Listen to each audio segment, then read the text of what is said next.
And in other news, Basil Ludlow Pinky, minister for splashing it about like a damn strumpet, appeared embarrassed and ashamed at a Westminster courthouse earlier today, where he was taken to see if he could really hit a high C while juggling a dachshund, as he claims on his website whyilikeatighterpant.com.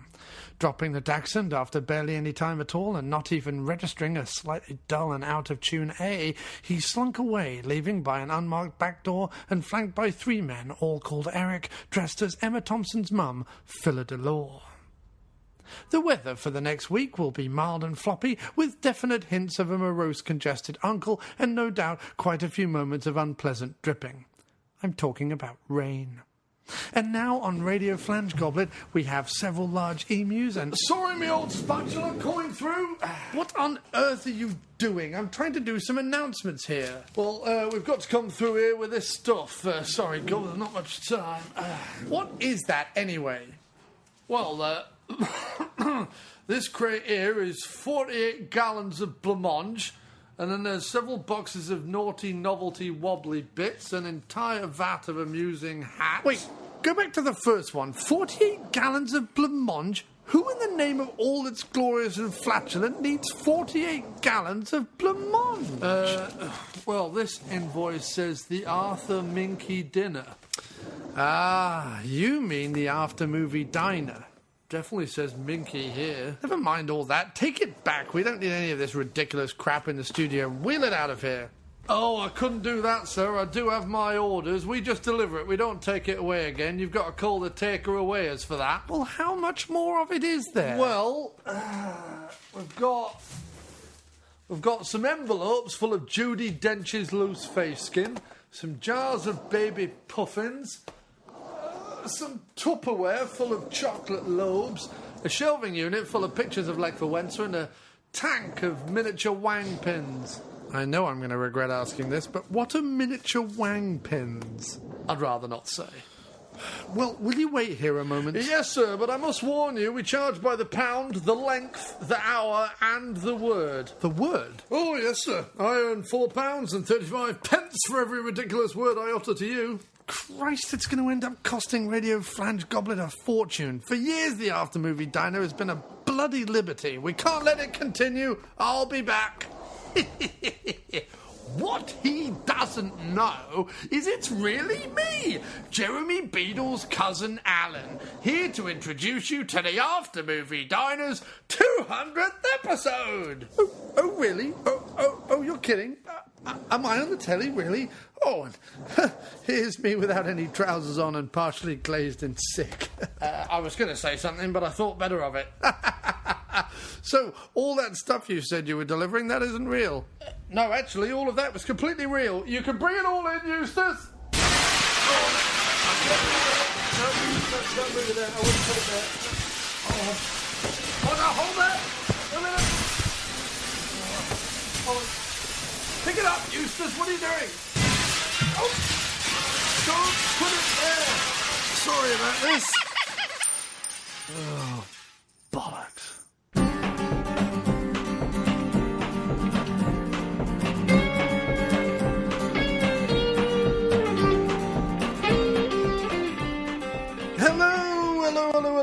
Hello, diners and dinerettes, and yes, it's the 200th episode. I would put a lot more sound effects and everything like that, but I'm running out of time, energy, and patience with you people. Anyway, yes, it's our 200th episode, and joyfully, jubilant and wonderful we all are too. None of that makes any sense. And what a jam-packed episode we've got for you.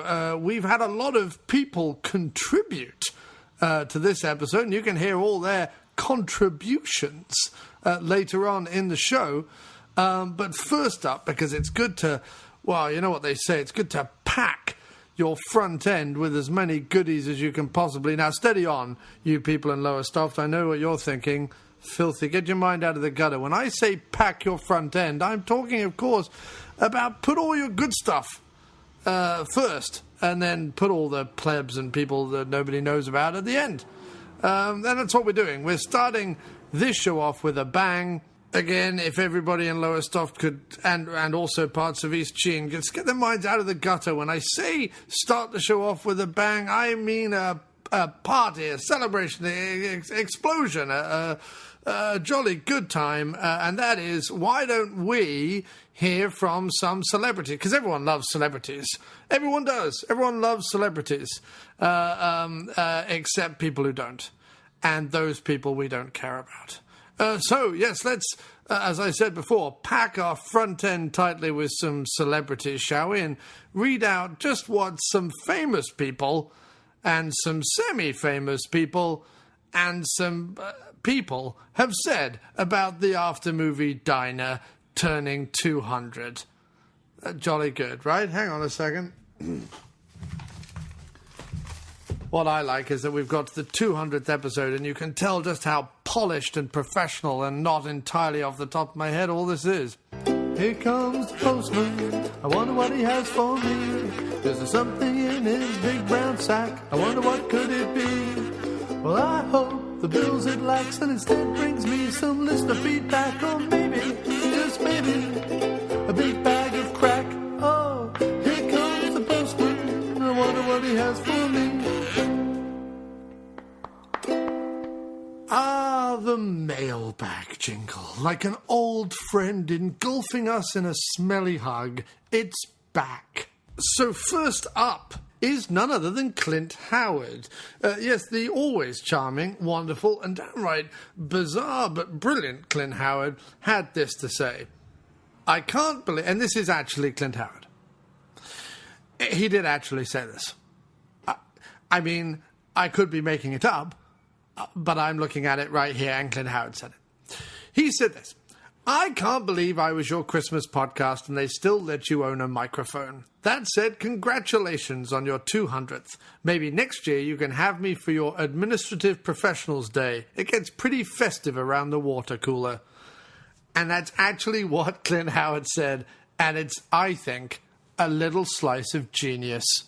Thank you ever so much, most sincerely, Mr. Clint Howard. That's Ron Howard's brother and star of over 1 million movies and TV shows, Clint Howard, for writing in on this 200th episode. That's incredible. It's genuinely incredible. I know we're being very silly up front, but no, genuinely incredible, Clint Howard, wishing this tiny, minuscule, and unimportant podcast a happy 200th birthday, anniversary, whatever you call it. So wonderful. Thanks ever so much, Clint. So next up is Brooke Lewis. She was a guest on episode 139. That was 2 Horror-tobers ago. And she is tremendous. Where do you start with all the accomplishments that Brooke Lewis has done? She's a writer, an actor, a host, personality. She does love advice and a self-help guru and Ms. Vampy and all kinds of stuff. Brooke Lewis is just amazing. And if you don't know who Brooke Lewis is, check her out. You can find her out on IMDb. You can look up brookelewis.com. You can look up phillychickpictures.com. And you can look her up at msvampy.net. So please check Brooke Lewis out. She's awesome, tremendous, great guest as well. Go back and listen to her interview. However, she says, I am thrilled to send my love and congratulations to John and After Movie Diner for the celebration of their 200th episode. I understand the challenges of keeping a hit show on air. I'm not sure this is a hit show, but thanks ever so much, Brooke. A hit show on air for this long, and I am so proud to have been a part of making After Movie Diner history. I have been fortunate to have been invited to many shows throughout my career, but After Movie Diner is one that surely stands out. John is a skilled professional, well, steady on, who does his due diligence with each guest and has the ability and knowledge to dive deep into movie conversation no matter which genre. Our wonderful interview was sophisticated, exceptional, and left a fantastic and horrific impression years later. Cheers to John and After Movie Diner, and wishes for another 2,000 episodes. Love and success, Brooke Lewis, also known as Miss Vampy. Well, I am blushing like crazy. That's ridiculous. Half of that stuff isn't true at all, but very, very, very sweet for Brooke to say. Thanks ever so much, Brooke. You kick ass.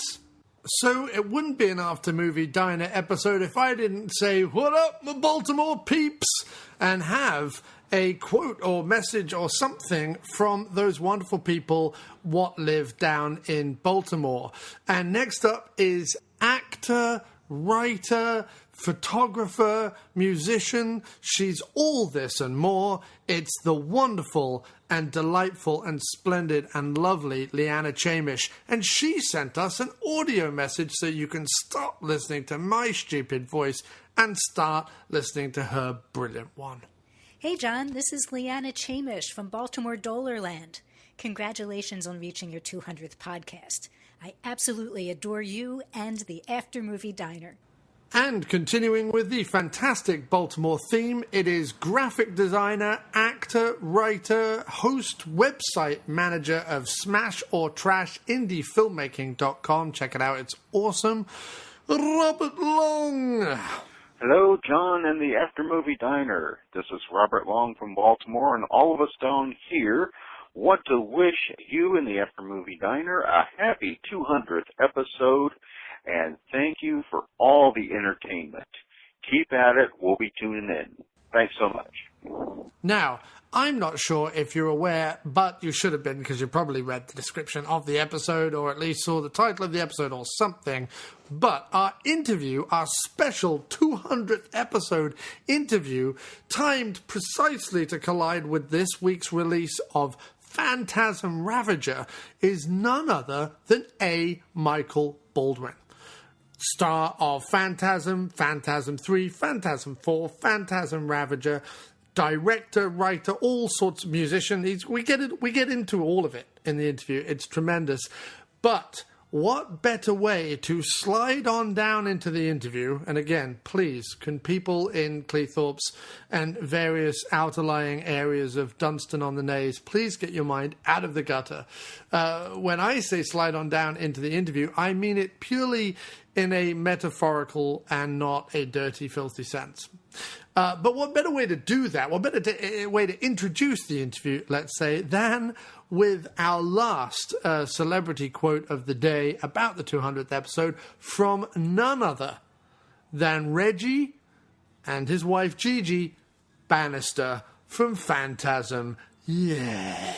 And Reggie appeared on episode 123 of the After Movie Diner, where we had a fantastic conversation, and I followed it up by reviewing all 4 Phantasm films with none other than the incredible Jamie Jenkins. And if you don't know Jamie Jenkins and you listen to podcasts, you're listening to all the wrong podcasts, because hers are some of the best. Check them out. Anyway, check out episode 123 of the After Movie Diner for more Phantasm and Reggie brilliance. But I reached out to Reggie and Gigi, and they, because they're just the loveliest people ever, had this to say. John, congratulations on your 200th After Movie Diner episode, dude.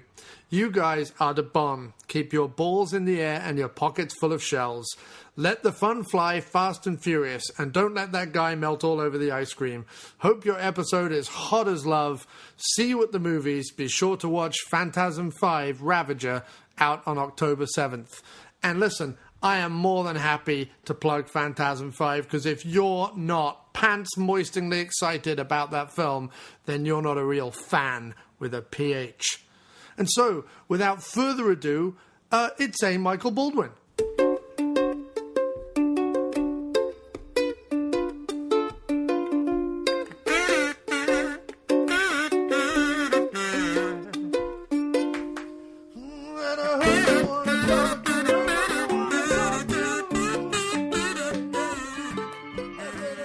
So quickly, just to put this interview in some kind of context, it was actually recorded a little over a year ago, but don't worry, we cover everything. We cover all the Phantasms, what Michael's been doing, his music, everything. I mean, don't worry, it's not out of date or anything.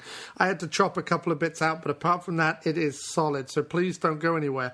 But just to put it into context, it was recorded about a year ago, over a year ago maybe, and we've had a hell of a time trying to get it back in audio form so that I can put it on the show. Basically, it was on a computer that broke down that I then had to send out and get fixed and spend money on. And anyway, it's finally here. It's finally awesome. It's the best it can possibly be. And trust me, we cover everything you'd want to cover in an interview with this fascinating, awesome, and intelligent individual. So here we are, Michael Baldwin on the phone with me right now.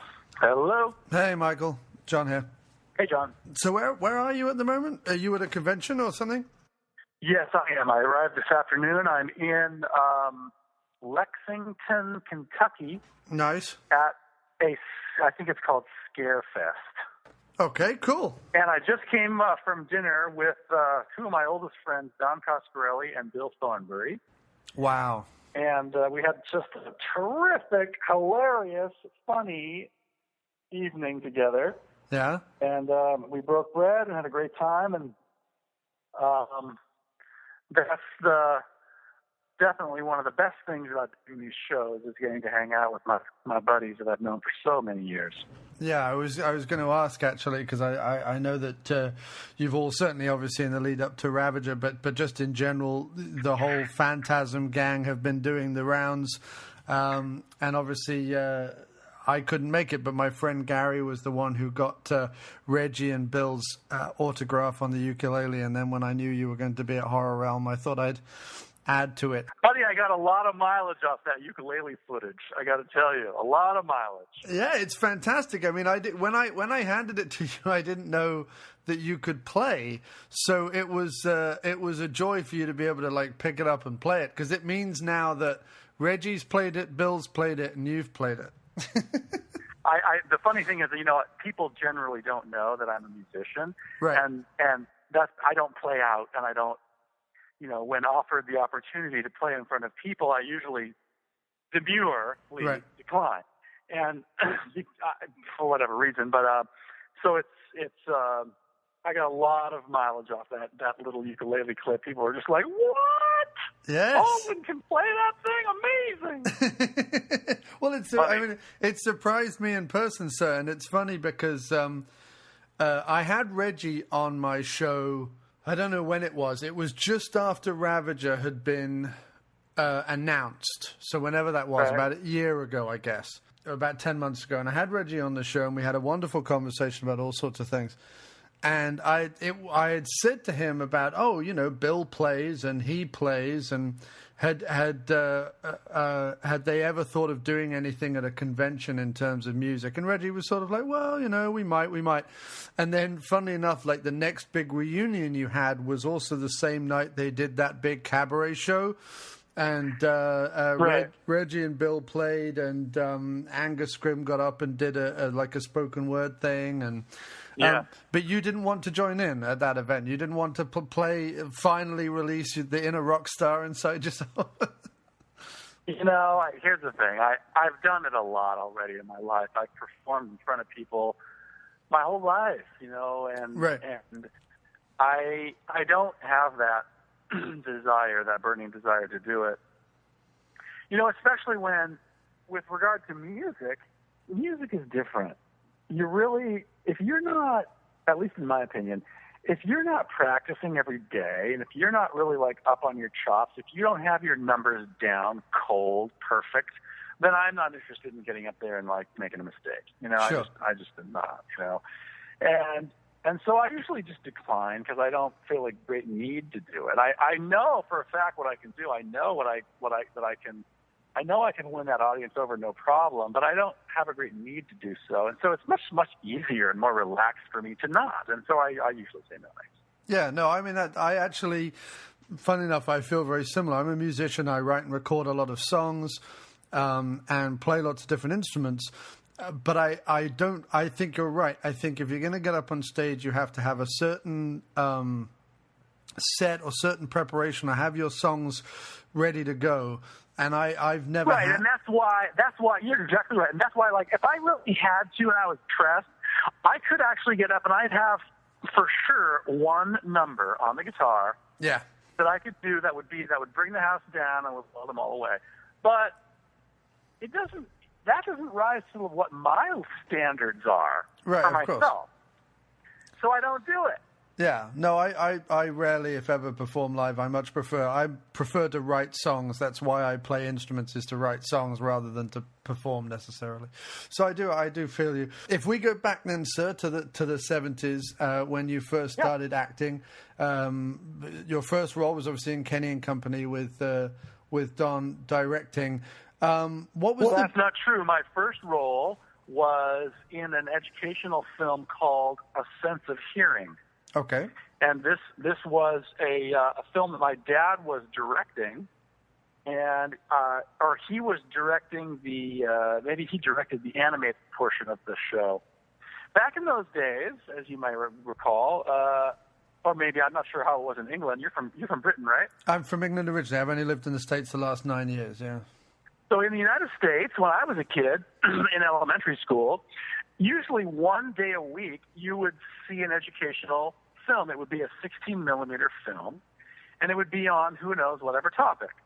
And my dad was an animator and an animation director, and he was working on this film, and I think that he may have been the animator and the director of the animated portion of this film called A Sense of Hearing.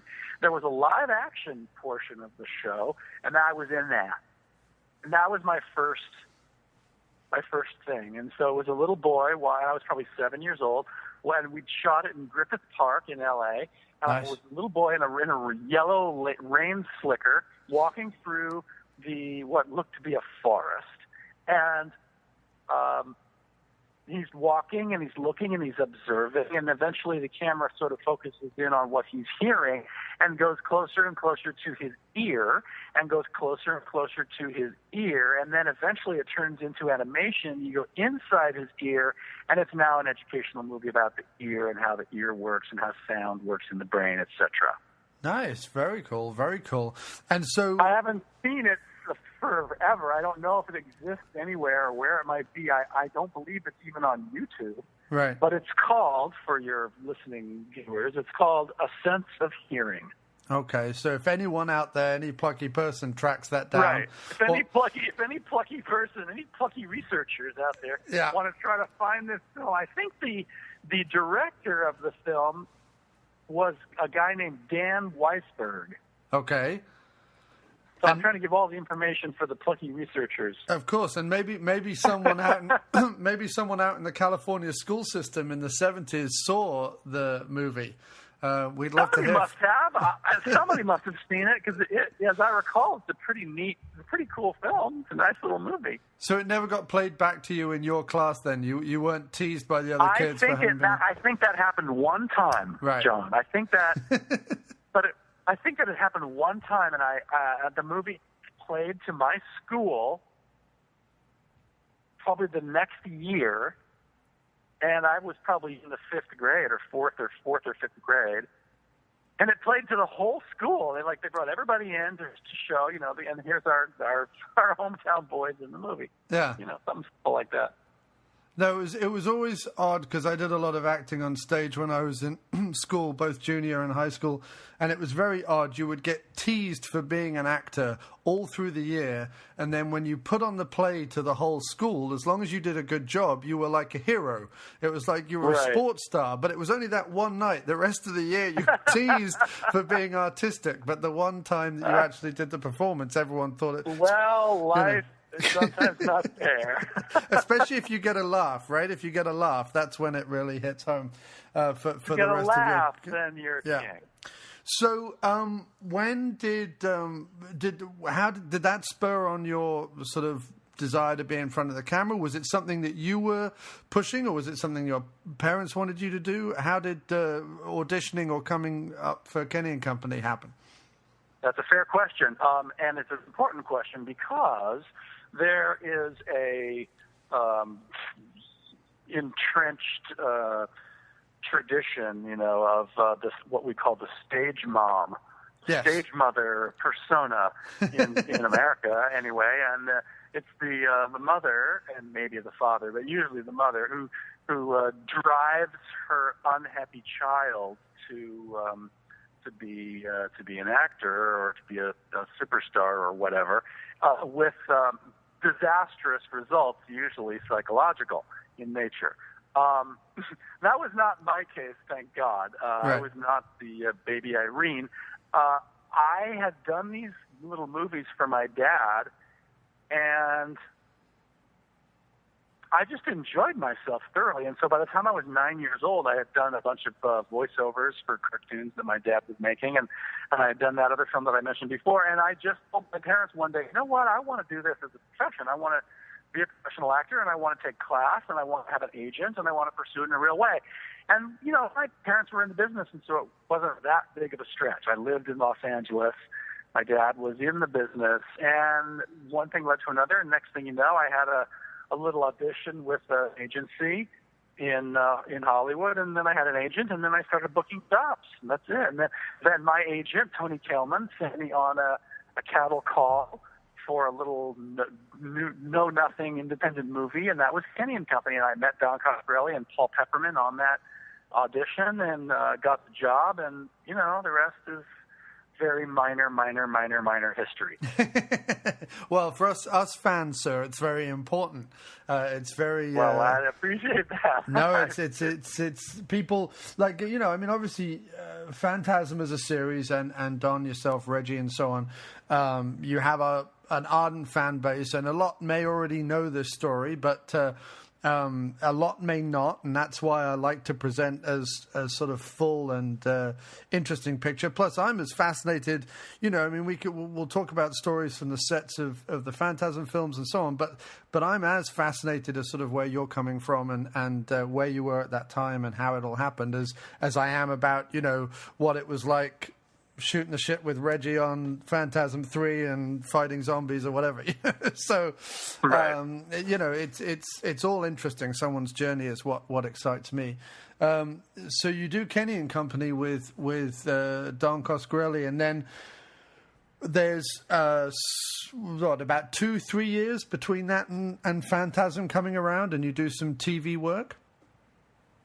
Yeah, but I think maybe 2 years at the most. Okay. I think maximum, a couple of years. I think I shot Kenny & Company when I was 11, and then started Phantasm at 13. So, you know, not too much time. Although when you're that age, it seems like a decade has gone by. So, yeah, of course.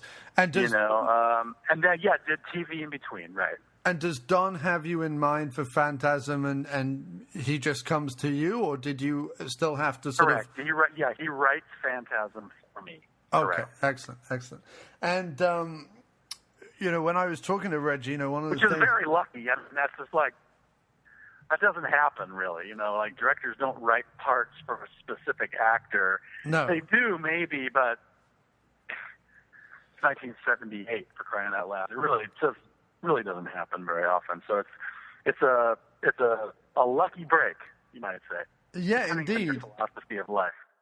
It's either a lucky break or it's a fantastic creation. I think it's probably 6 of one, half a dozen of the other, right?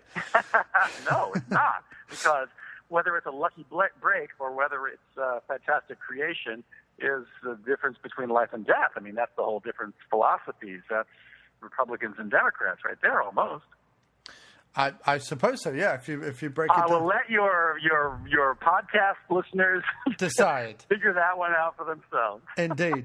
No, but I think that anyone, and again, this is not just a compliment for compliment's sake, but I think anyone watching your performance in Phantasm realizes why Don would write specifically for you. It's an incredibly mature and assured performance for a child actor, and there's certainly, you know, you can certainly see Don's reasoning for saying, you know, this kid's good, let's put him in this, and let's knowing that you can carry the movie, because you really have to some degree in that first movie. And so you know, that's not just false complimenting.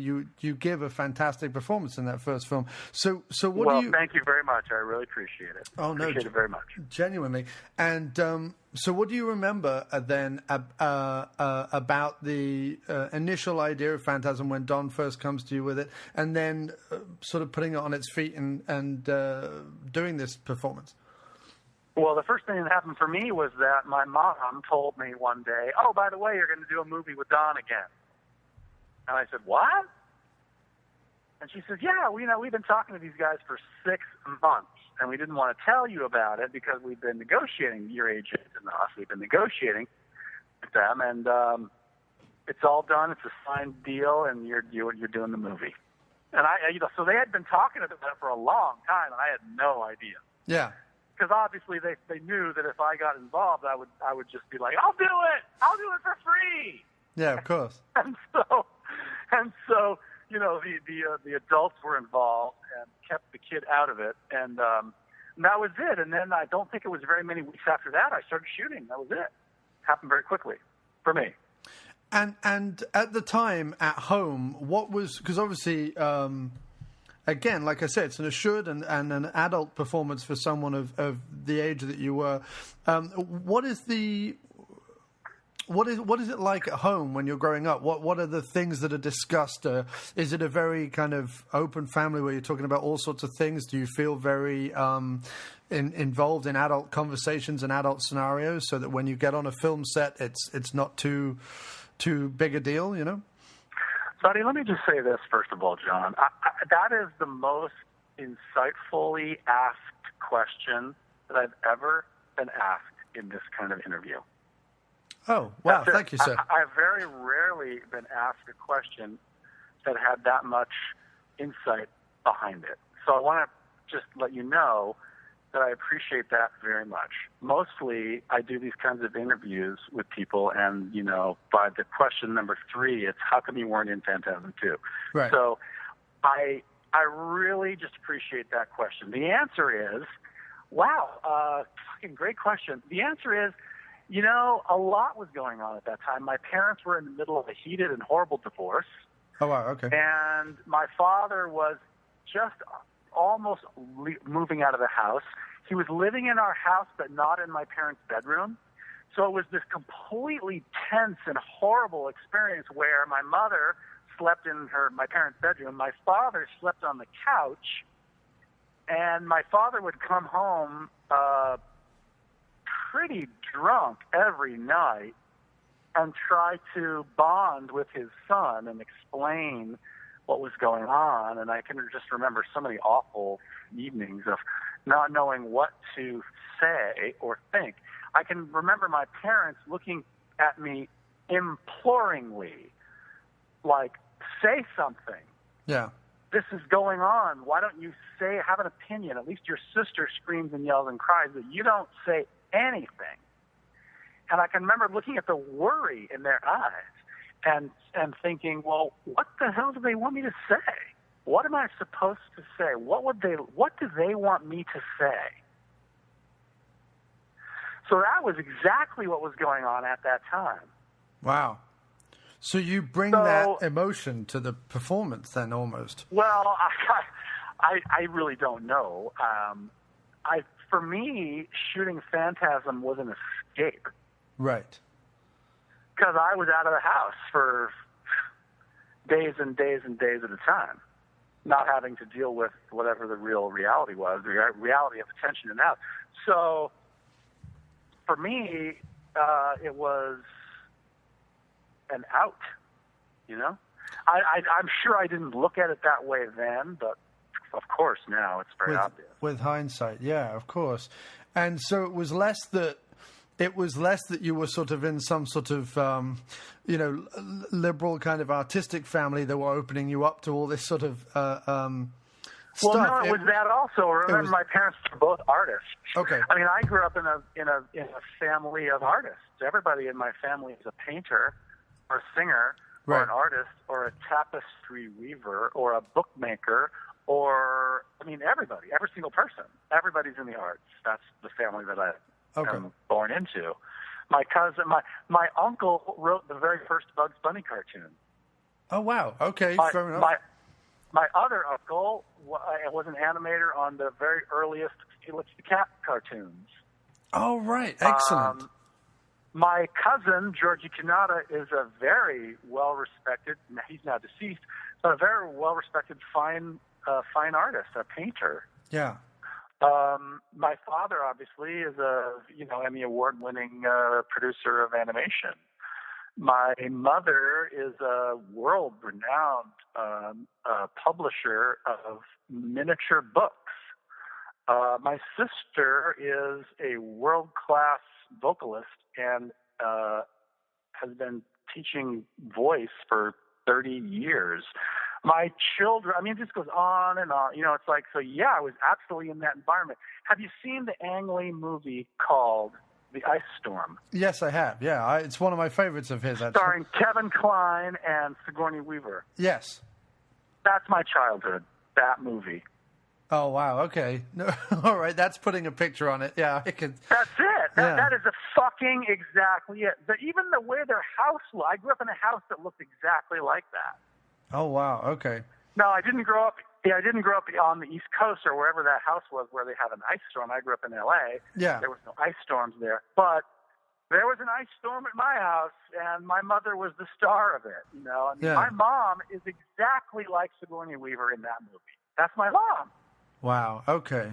So it was both... And my dad is exactly... I mean, it sounds really stupid to say it. It sounds like that's bullshit. But no, my dad is like Kevin Kline. That's what he's like. He's just like the gregarious, befuddled guy. You know what I mean? And that whole thing about parties and the wife swapping and the artsy crowd, I mean, that was my house. That's it. Okay. So it was that you had no choice. Because the reason why I'm asking the question, the reason why I'm trying to picture this is I was in a very similar situation, and I had no choice but at a certain point to grow up, whether I liked it or not, to like deal with the adults around me, because sometimes they were being more childish than I was. And and I wondered if it was similar for yourself. And it sounds like it was definitely similar, but also you had all the I guess, open-mindedness and communication that comes with artistic people, but also all the psychology that comes with artistic people. It sounds like you had it all. Well, yeah, right, exactly. There is a certain openness. But there's also alcoholism. Yeah, of course. There's a substances. certain loving openness, and there is a certain openness to things that are artistic and art and films and music, and those things are all in the house robustly. But there's also an awful lot of drinking going on. Yeah. And an awful lot of adults that are very myopic and are extremely selfish and are like artists who are any good, are really just only paying attention to themselves. Yeah. Unfortunately, that's kind of sometimes what you have to do in order to create. You have to kind of shut everything. It's a weird deal. Because you have to go out into the world, observe it and absorb it, and then you have to go away from the world, tell the world to piss off, and then you have to create. It's difficult to do. It's difficult to take in the world and be sociable and everything else, and create at the same time. That's a juggling act. I think very few of us. Oh, and maybe raise a couple of children at the same time too. Yeah, right, exactly. Have a family or a husband or wife. But it's also fair to say that it was the 60s and the 70s and a completely different time, and right. Things are different. So do you then, when you're on the set of Phantasm and you've got obviously Reggie, who seems to be a very sort of up person and embracing person, and Bill and Don and people, are you forming a family or a camaraderie there with those guys, or is it just purely acting? Is it just purely a professional set? No, we definitely formed a camaraderie, a family that has lasted this whole time. And, the Don and Paul were a filmmaking team, and we often leave Paul Pepperman out of the conversation because people don't his name is on the credits, and he was there every single day, but people don't realize really how important he was in it. And so I used to go to Long Beach, where Don and Paul Pepperman were living at Don's mom's house as they prepared to make the movie. And I would go and spend the weekend there with those guys, and we would just all hang around together like pals. And they were just out of college, and I was like, 12, 13-year-old wise-ass kid. Like, I was like their mascot for a while, and we all became friends and making the movie and that whole thing. And then Bill Thornbury came on the scene, and I can remember auditioning Bill and telling Don at the end of the day, well, that's your guy. He's the one. Yeah. So Don had you in the room. He had so much confidence in you. He had you in the room when the auditions, and so that you guys. I auditioned with a couple different guys who were the final candidates, and then did some scenes with Bill at Don's mom's house in the backyard or whatever, and worked for a half a day or a day with him, and then told them who my preference was, and I can't say that I had the final say at all, but right. Certainly, if the 13-year-old kid says I like that guy, and you're probably gonna listen to him.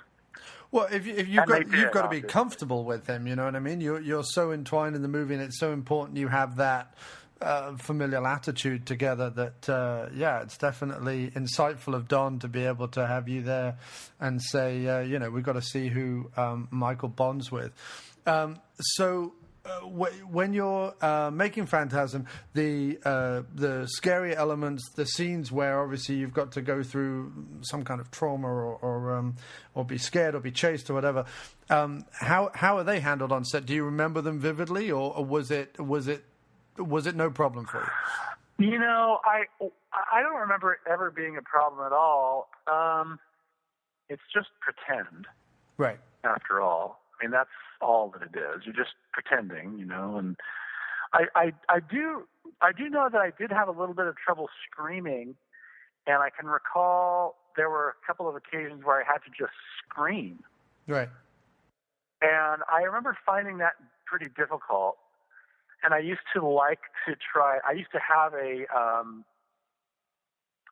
a little code with Dawn and Paul Pepperman, where I knew this scene was coming up, and I would say, okay, if I say this word, then you guys got to clear the set.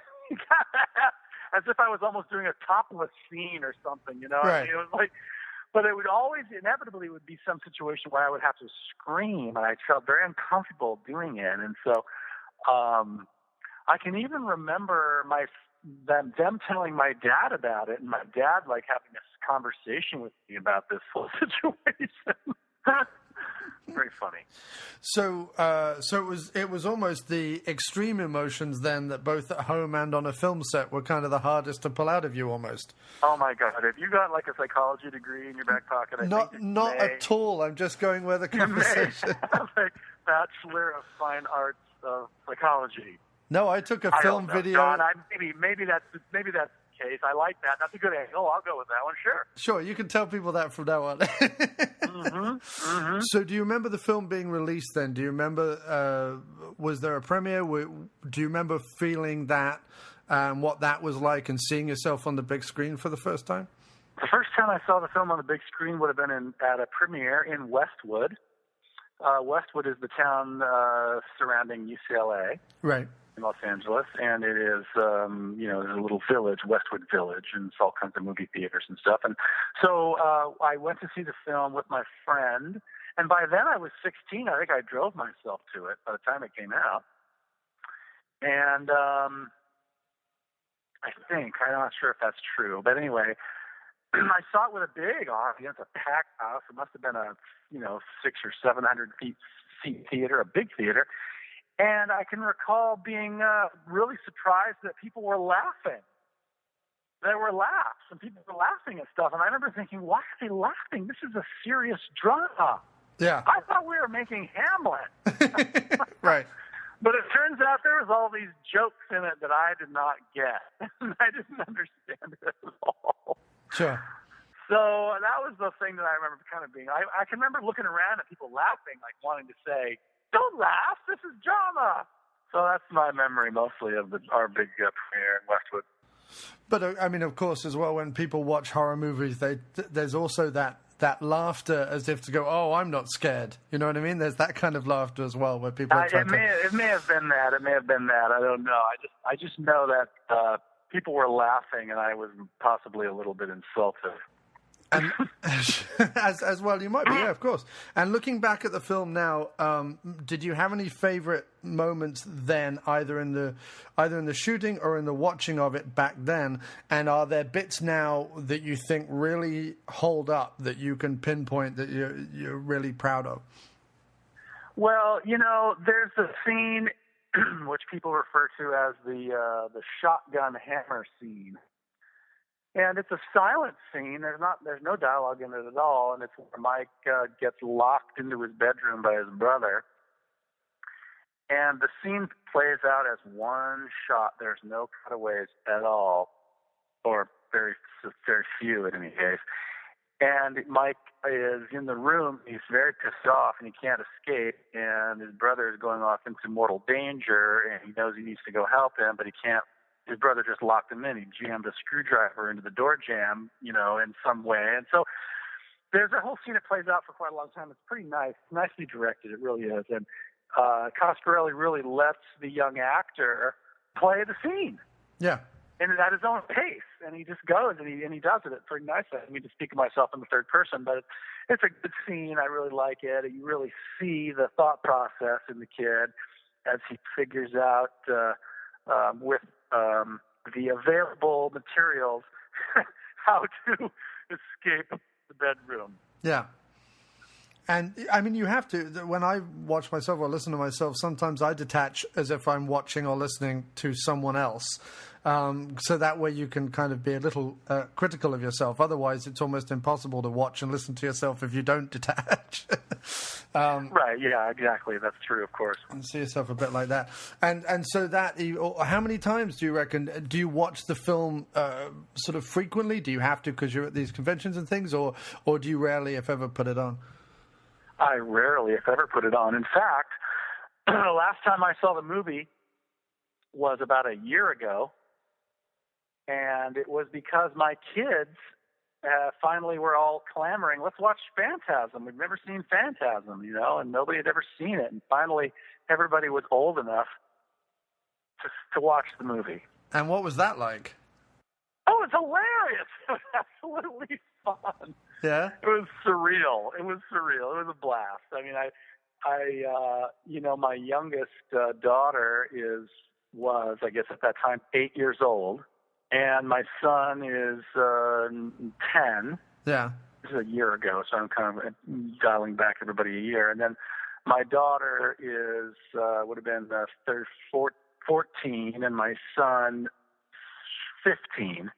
And nobody had ever seen Phantasm. So it was a super fun, finally we're going to watch this movie kind of deal. Yeah. And, kids, my children, make fun of my B-movie career relentlessly. There's nothing funnier to them than Phantasm. Okay. Phantasm cracks them up. No, I mean, like my daughter tells me that, Dad, you're the most famous person at my junior high school. And all the kids are now watching your movies and seeing the Phantasm shows and things. Apparently so. I don't know. It's very funny. She says, Dad, you're more popular than me at my junior high. Nice. Well, that's what you want from your kids. You want them to have a more successful... Exactly right. I get a little feeling of satisfaction. Yeah. Yeah, exactly. So, and did you then lead them on and show them Phantasm 3 and 4 as well? Have they seen the whole series now? Thank you for skipping over. I haven't done that yet. I guess Phantasm 3 is coming up because obviously they got to get everybody to watch all these movies before Ravager comes out. Of course, it's been incredible to watch Don Coscarelli being one of the very few directors. I can't really think of many others who have remained. Certainly, since I know he did a couple of studio movies, but since then has remained completely autonomous and completely independent, and just being able to release things as and when and make things as and when. And every time he does, and every time he releases something out of the gate, it's different, it's interesting, it's amazing. John Dies at the End was just phenomenal, loved it. All the Phantasms, everything. I agree. So, yeah. I agree. I can remember a conversation I had with Don a couple years ago. He was at my studio in Austin, and he was in for something, and he was, John Dies at the End was not released yet. He was just getting the deal going with that distribution company, and I had seen the film. I think he was in town. I had seen it the previous evening at a screening, and I was so impressed by the movie. It was so funny. I laughed my ass off. It was so fully entertaining.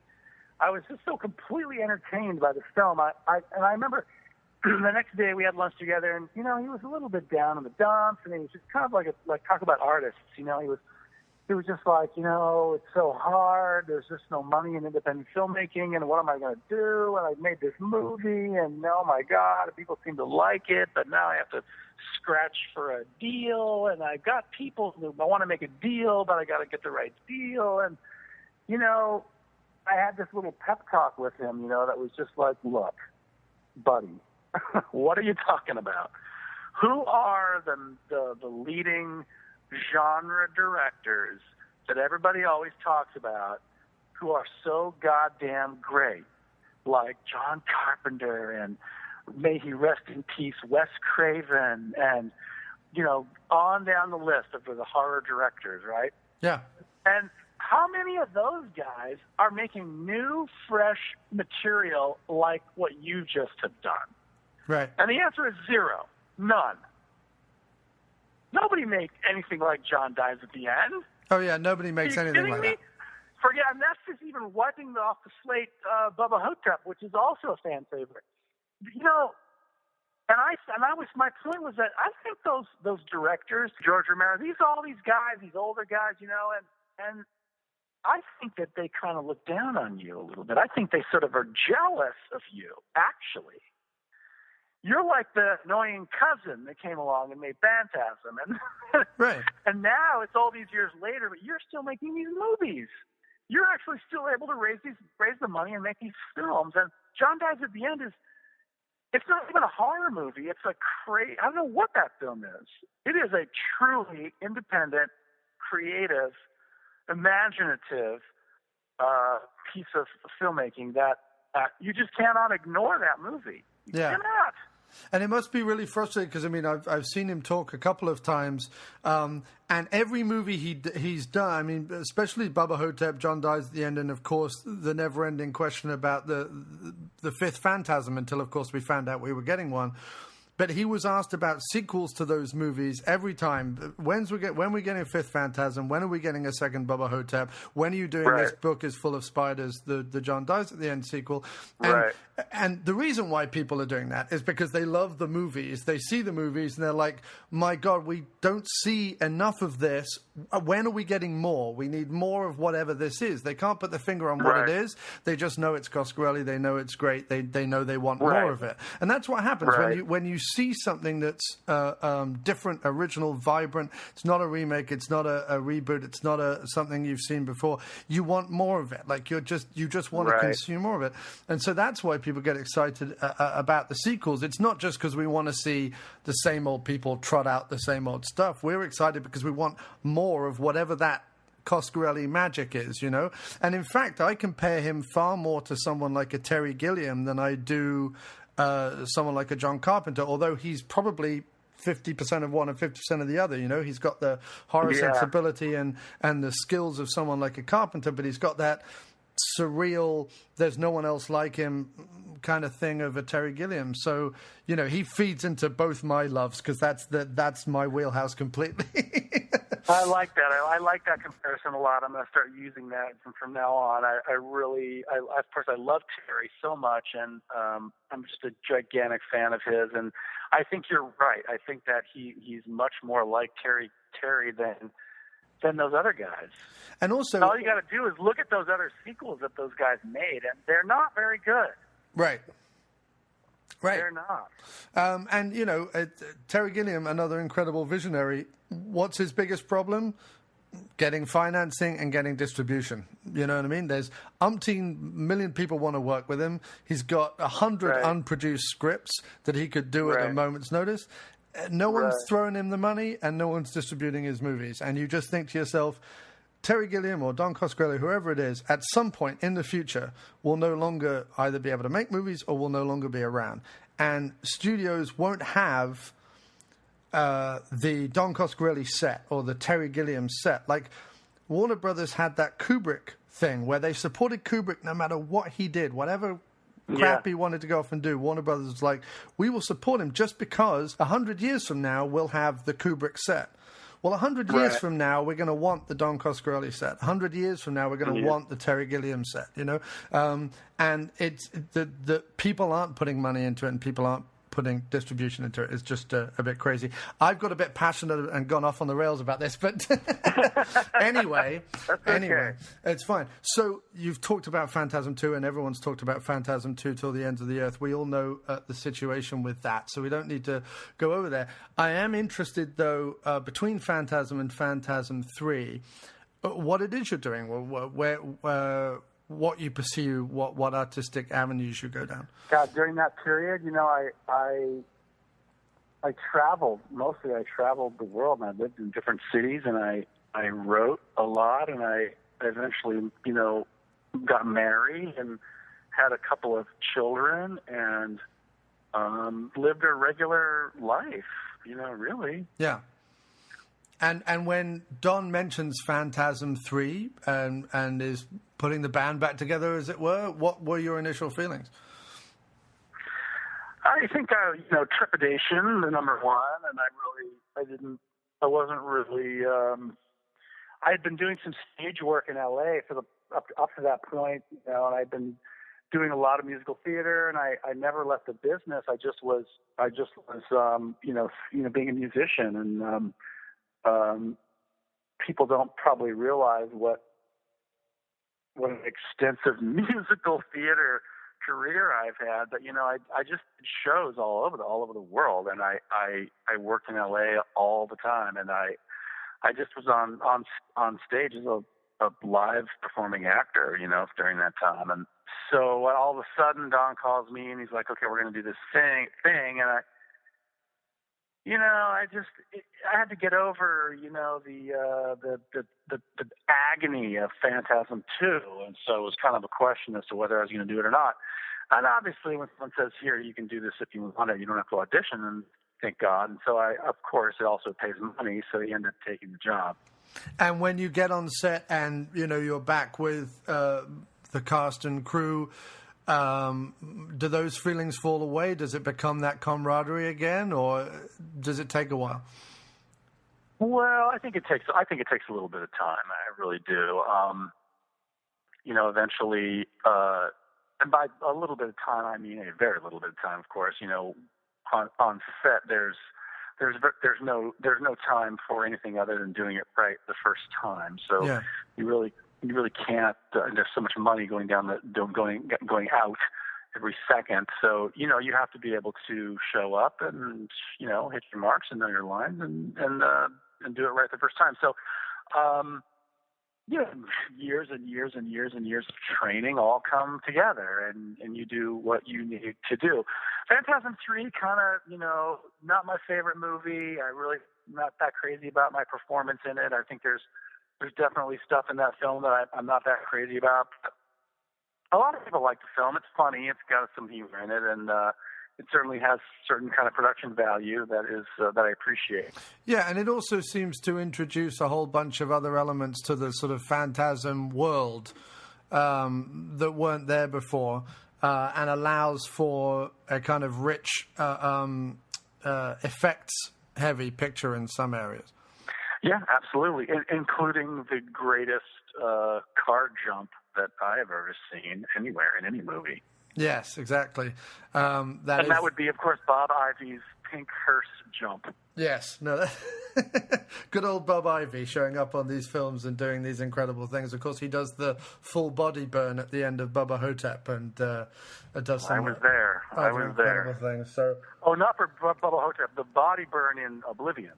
Right, yeah, no, he's done a full body burn in a couple of films. I've seen the behind the scenes of Bubba Hotep. What was it like working with the effects, and how are you with sort of having to have things kind of put on you, and the orb and the yellow goo and all that kind of stuff? How are you acting with effects? Are you happy with that stuff, or is it cumbersome? Lucky for me, I don't really have to. My character doesn't have to do that much stuff. Like Reggie is the guy that has to get yellow goo in his mouth, and Reggie is the guy that has to sort of get nailed with that crap. So I don't really have to deal with that stuff too much. In terms of spheres and stuff, that stuff is all, at least in the old days, was all very practical effects. Those are all just balls on monofilament, and yeah. So it's not too big of a deal. I think the nice surprise, and I mean this as a compliment, was that, very often a child actor might be a great child actor, but might not grow up to be a great actor, and vice versa. Some people who are horrible when they're children turn out to be great adult actors. Yeah. I think that as good as you are in Phantasm, I think in Phantasm 3 and 4, you're displaying the same amount of sort of intensity and ability and craft and everything else. Like I think that you were both a great child actor and a great adult actor, and that's rare actually in the industry to have something like that. Did you feel after 3 and then after 4, as you became back in the fold, as it were, and you were much happier, I would hope, did you feel that people were then beginning to recognize that and see that about you? Were you always confident in your abilities because of your stage work? No, I don't think I was particularly confident in those days. Especially during Phantasm 3, that was all very tricky water for me. I felt like I could show up and do my job competently, but, as I say, it's not my favorite movie. There's stuff in there that I would love to do over again. Let me just say before we go further, thank you for the compliment. I really, really appreciate it very much, very much. And like in terms of, by the time Oblivion came around, then yes. By the time Oblivion came around, I was very confident and very certain about what I wanted to do and what I did not want to do. Yeah. It's like what I learned from Phantasm 3 was, what I don't want to do. Okay. So by the time Phantasm 4 came around, I at least knew what I wanted to do and what I didn't want to do and what I did want to do, and then luckily was able to, at least in my opinion, execute. Yeah. So whereas in Phantasm 3 I might have been a little bit more, I would have been a little bit less vocal about the direction that my character took. By the time we started discussing Phantasm Oblivion, I was, long before we were in pre-production, I was extremely vocal about here's what my character is going to do, and here is what he is not going to do. Right. I'm willing to do this and this and this, and I will not be doing any of this. And my main issue was about being a victim. I didn't want Mike to be a victim anymore. He could not be a victim any longer. He had to take control of his own destiny, and I just refused to be any kind of a victim. And that's my problem with Phantasm 3, is that Mike is just sort of being pushed around left and right, and he doesn't seem to be taking control. Right, and that's an absolute fair assessment. At some point, if you look at sort of 1, 3, and 4 as your trilogy, at some point in all trilogies, the man, the hero or the leading protagonist has got to kind of stand up and own what has happened to them in the previous films. That happens to everyone from Ash in the Evil Dead to Ripley in the Aliens to whatever it is, to Jamie Lee Curtis in 1, 2, and 7 of Halloween. They all stand up by the third picture and are far more engaged with their own destiny. Well, when you put it like that, then maybe I'll be a little softer on Phantasm 3 from now on, because maybe it was a transitional film. Yeah, definitely, and I think it has to be. When you're looking at it as a film on the screen, you're like, because I always think of Phantasm. Tend to be a little bit less forgiving. Yeah, I mean, because I always, I don't know why, but I always sort of see Phantasm 2 as like an alternative universe. It doesn't really, it doesn't feel like Phantasm unless you guys. I hate that movie. Yeah, no, I'm not going to talk about it. I really listen. I got a standard thing that I say now about Phantasm 2, which I really enjoy. And it's that when people ask me about Phantasm 2, whatever they say, I just always direct them to YouTube, to the Siskel and Ebert review of Phantasm 2. Yeah. If you've never seen it, then I encourage your fans to go to Siskel and Ebert and watch the Phantasm 2 review, and that says everything that I ever wanted to say about that movie. Yeah, fair enough. No, that's completely I'll leave it fine. right there. I'll leave it at that. So by the time you get to 4, of course, the interesting thing, certainly for the fans about 4, above everything else, is the blending of footage we hadn't seen before from the first one, and then the new footage. Were you kind of, how privy were you to the old footage that was going to be used, and how much did that then inform what you were doing in the film? Well, I produced Phantasm Oblivion, so I knew early on what we were going to do. Right. Part of the reason was just a monetary issue. It was just like, wow, if you can fill up 7 or 8 minutes of your movie, of screen time, with footage that you don't have to shoot, well, you're saving a ton of money. Right. So it's a very simple equation, there.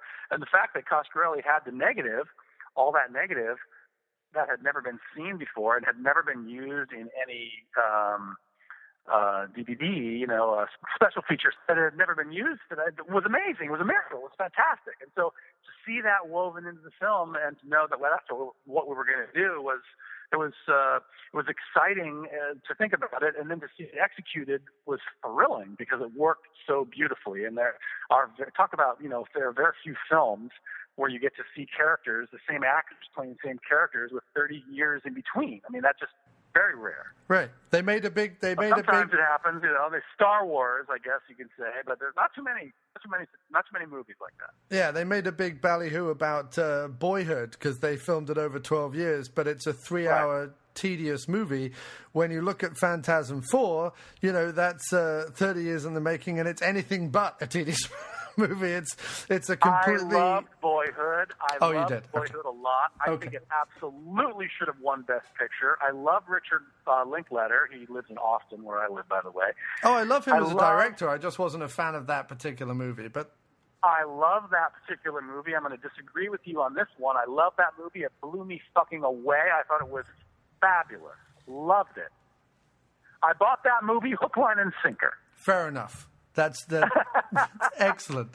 That's what and there is that's what makes the world go round. Opinions, right? And right. There you go. It's all good, and a lot of people felt that way, which is great. And I love Linklater as a director. I don't know. I think maybe I didn't know what I was going in to see, and I just sort of sat down and. I was kind of nonplussed when I came out of it. So maybe it's me. All right, well, you're wrong, and you need to go back. Eventually, you're going to go back, and you're going to see what a beautiful, beautiful movie that is. Yeah. Beautiful.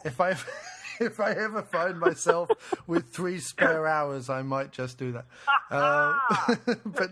But doubtful. So... What I was trying to do was give you a compliment about Phantasm 4. I'm sorry. I missed the compliment part there. Go ahead. I was just trying to say, 30 years in the making, screw 12, 30 years in the making, and you're giving a performance as interesting and riveting in the younger scenes as you are in the older scenes. And here's the big question about Phantasm then, that because, especially with 5 coming out, I've heard, and speaking to Reggie, and I have a friend of mine, Robert Long, who was out in Hollywood for a while and worked with Don a little bit on Bubba Hotep, and also did a, 20 years of Phantasm poster, specially commissioned poster, which I think there was only 100 made. And he has spoken to Don about this. And that is the idea that there was always a plan for Phantasm, that there is a complete through line for all the movies, and that Don is completely well aware of how it wants to be wrapped up and da-da-da-da-da. And then there's the other camp that says, no, each movie was its own thing. They came up with stuff as each new movie was proposed. And yes, they've expanded the world, but it's all in sort of pieces still. What's your theory? Do you know for certain? Does Ravenger clear a lot of stuff up? Hey, hold on. What's my theory? I don't have to have a theory. Okay. I know the truth to the answer to this ridiculous question. It is a ridiculous question. It's stupid because listen, nobody can know 3 years ago what some through line of some movie is going to be, as if they knew there was going to be 5 of them. Nobody can know that. Right. No one. I agree. No one could ever have known. As far as Coscarelli was concerned back then, that was a one-off. Right. I don't know, but he had no idea that he would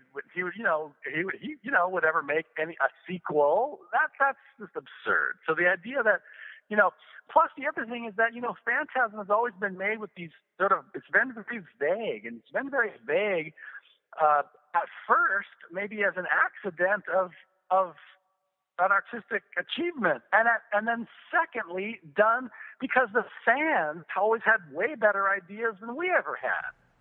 Right. So when you leave something very open to the imagination, when you don't answer questions, some people will be frustrated, but most of the people will be intrigued because it leaves you go away from the theater and you talk about it, you think about it. I agree, and I don't need there to be closure. To me, it's an ongoing saga, and it's ongoing whether you make another movie or not. Somewhere, Reggie, Mike, Jody, the tall man, they're all off doing what they're doing. It's an ongoing saga in my head, and I think that 4, certainly Oblivion, has something of an attempt to, and you'll tell me whether this was even discussed or not, but some attempt to kind of, at that point, begin to build a mythology. Is that fair to say? I think that's probably fair to say. Certainly by the time Oblivion comes around and we start in the mid 90s or late 90s, start talking about making Oblivion. Now we're being very careful about what the lore is. Right. And we're trying to, pay close attention to that for sure. Sure. And I think that to be honest, just as a film fan and a film watcher, that's what comes across. Like the first 3 are very,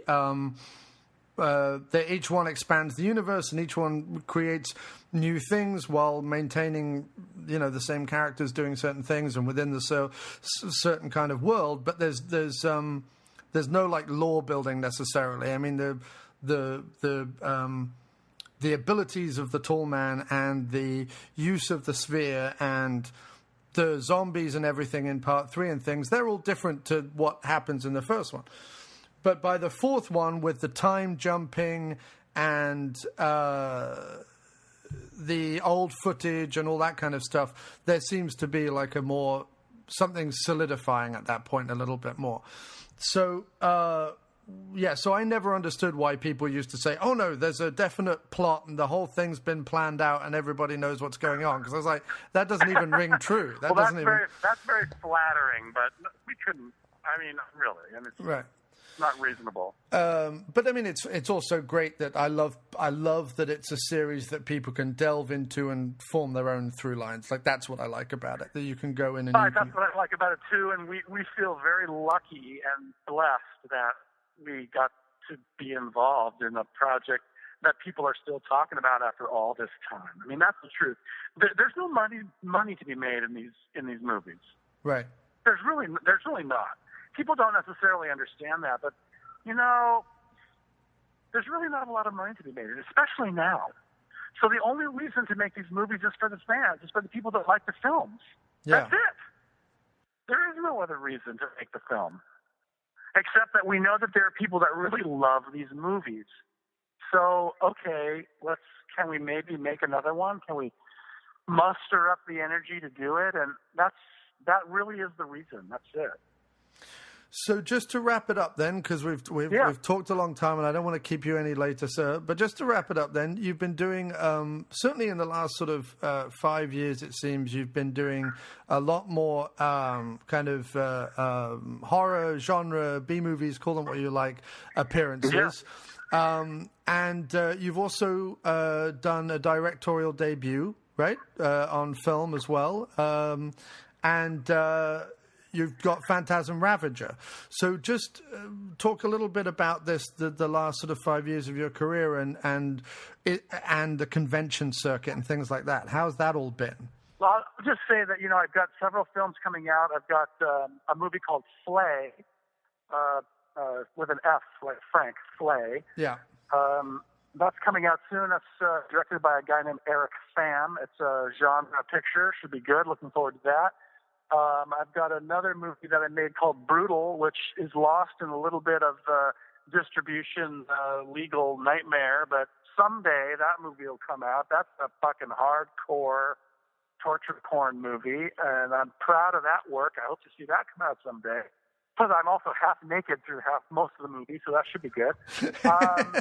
And then I start shooting a movie called Violet next month for my buddy Justin Paul Warren, another genre picture. That's a sort of a slasher movie. And so there's a lot of things happening. In terms of the convention circuit, it's something that we do 2, 3, 4 times a year.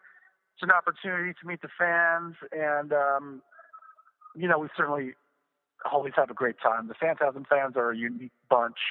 They're very passionate about the films, and it's always it's an honor to meet them. Truly, the people are. I can't tell you how many times a guy has come up to me, and he's roughly my age, and he has a story to tell about when he first saw Phantasm and how his childhood sucked and was hideous, and is, the really hideous.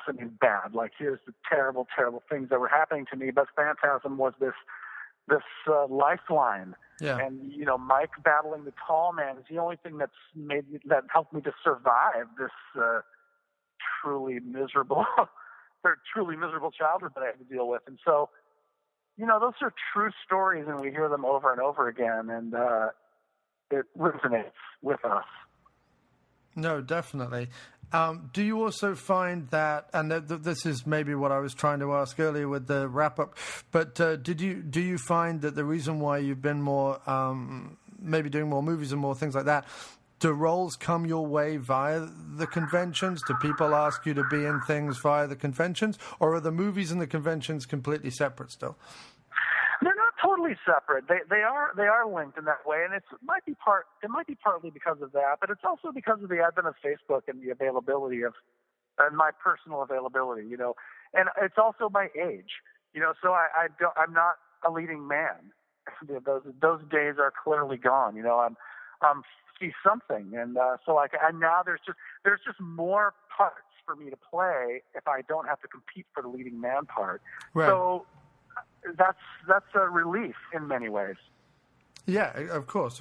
And is Violet? Sorry, I'm looking at your IMDb. Is Violet an offshoot, a feature version of Welcome to the Dauntless Motel, or do you just happen to play the same character? Welcome to the Dauntless is a teaser trailer shot as a fundraising tool for that movie. Ah, okay, that makes sense. Yeah, I wondered if it was something like that. Okay, and then so Phantasm Ravager. Then, what can you tell us about that? I mean, obviously, I'm not someone who's sort of digging for gossip or plot points or whatever, but what can you tell us about producing that and keeping it secret, and then what the reaction was when it was revealed? Well, I can only tell you that it wasn't difficult to keep it a secret, even though you'd think it would be so hard with all the people involved in making a feature. How could that possibly be kept secret for so long? But we're all old friends, and so it wasn't that hard. We just said, okay, let's just not talk about it, and then no one did. So it's kind of a miracle, and we were able to keep it under wraps for a long time. All I can really tell you is that I haven't even seen the movie myself, so I haven't seen it. I've done the ADR on it, so I've seen scenes, and I think the fans are going to love it. I think they're going to eat it up. I think they're going to really like it. That's all. That's really all I can really say. I'm really looking forward to seeing a completed picture. I'm pretty sure that it's going to be pretty cool, and I know for sure that anybody that knows anything about Phantasm, which is not everybody, I admit, but the people that do I think they're going to love it. They're going to love it, and so I think so. And I hope so. Working with the new director, was there a big change in that, or was Don there a lot of the time anyway? Well, Don was there the whole time, but Dave Hartman comes at it from a different point of view. As a professional animator and someone who grew up as an illustrator and then became an Emmy-winning animator.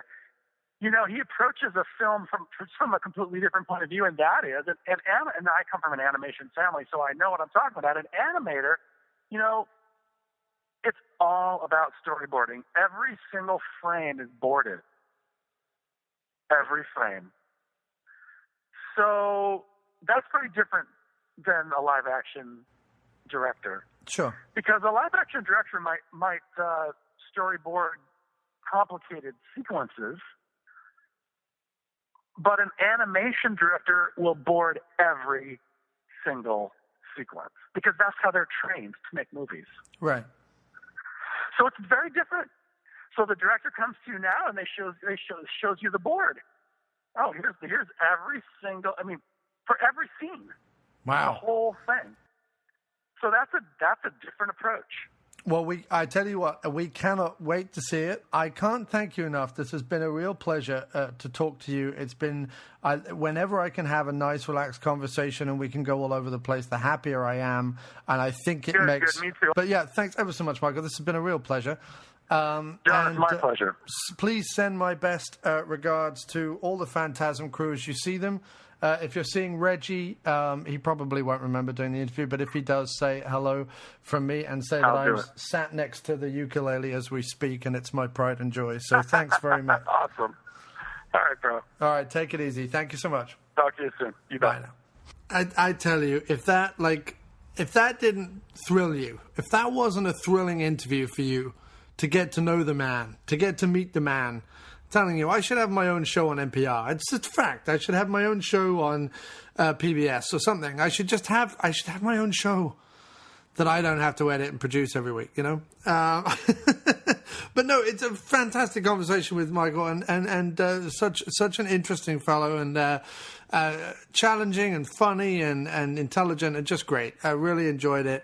I hope all the fans did too. So now, let's move on with more praise and discussion and stuff like that of the After Movie Diner. And I don't know. What should we do now? I'll tell you what we're going to do now. We're going to continue with more celebrity interviews. I'm not kidding. On the line in a minute is going to be another celebrity. Hello and welcome to the After Movie Diner. The one, the only. He's a songwriter. He's a filmmaker. He's an actor. He recently appeared on The Tonight Show with Jimmy Fallon. It is marvelous Matt Farley himself, the man behind Motown Media. Hello, sir.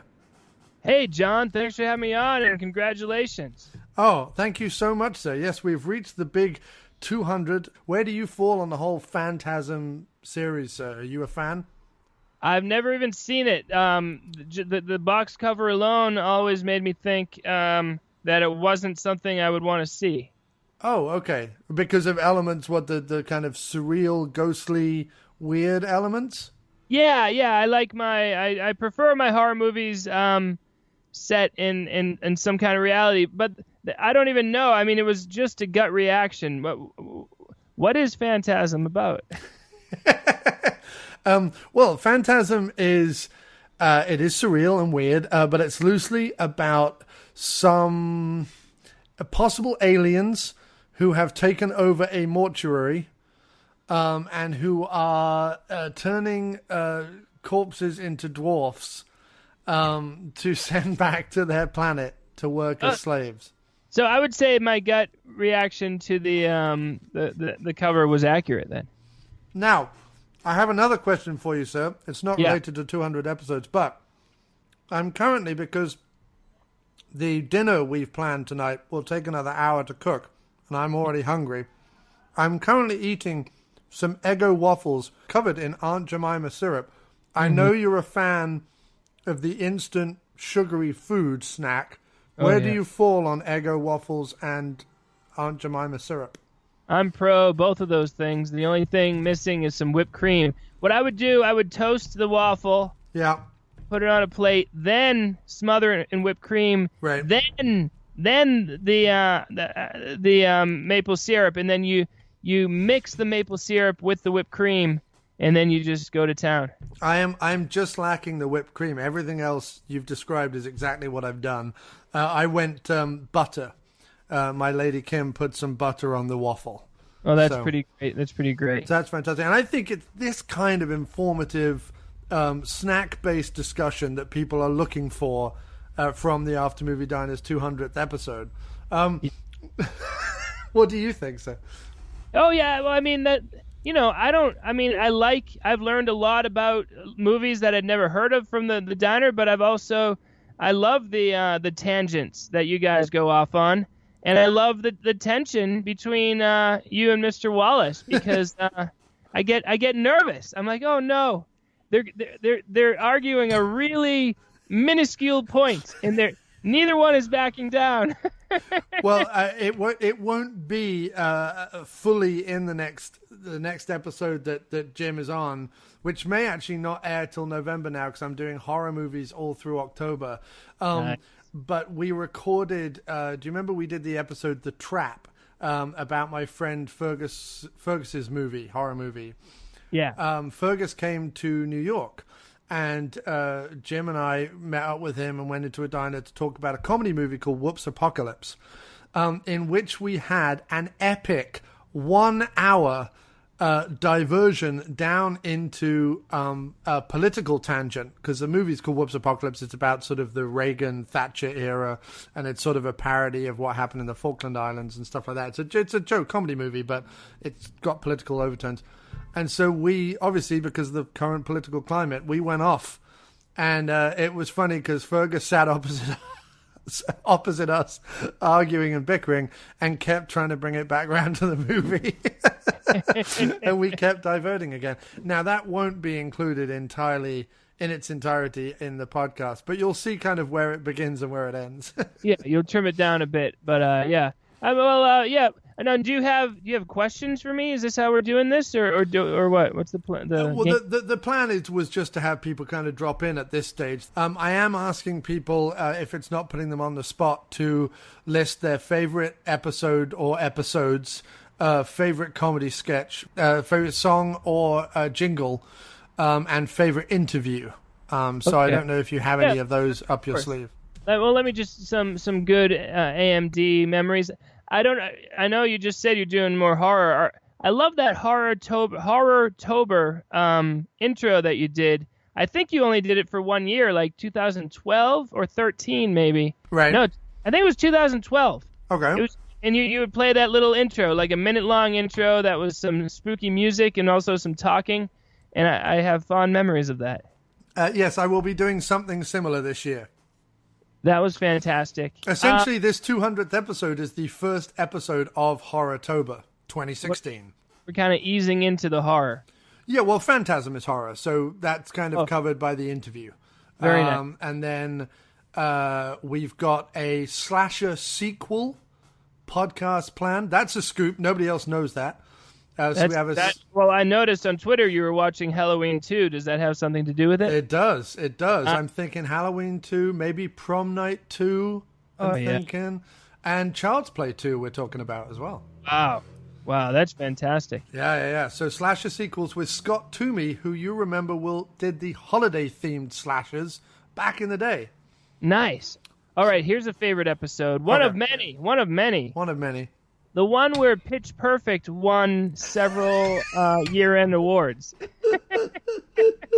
The alternative Oscars, when I have my wonderful friends Andrew Buckley, Nadia Buckley, and Paul Croson on, and they pushed me into, majority rules, right, in a democracy. So I think Dr. Action was. Wait, are you Dr. Action or? No, I'm the kick-ass kid. He's Dr. Action. Dr. Action was on that one too, I think. Yeah, that's Paul Croson. Oh, okay. I only know him as Dr. Action. That's all he should ever be known as, the doc. Yeah. Good. That was a great episode. I love all the Woods and Weller stuff, and it's amazing because I've seen almost none of the movies you guys have covered.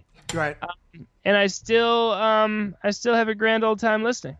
Well, I think that's the plan. The plan is to engage people personally. And that's why I'm sat here talking to you right now, eating Eggo waffles and Aunt Jemima syrup, because I want the people who listen to the podcast to know I'm just like them. I'm not sat in an aloof white tower somewhere, lording it over people with my intimate movie knowledge of obscure Peter Weller films. A lot of people thought you were that until today, so yes. It's good to finally let them know. A lot of people thought I was a Roger Ebert figure looking down my nose at anybody and everything. But no, not at all, Matt. I'm just like you and me. I have fond memories of the episode you guys did about the Christian Slater Ice movie. Remember that one? Stranded. Are you talking about the one where he was up in space? Oh yeah, in space. That's right. Yeah, where we actually got in trouble. Well, we didn't get in trouble. The producer of the film. I've mentioned this in the Walking to the Diner videos, but I don't think I've ever mentioned it actually on the Diner. But the producer of the film wrote to me and said, "We found your Christian Slater song on Spotify because I put up that album about them what make movies."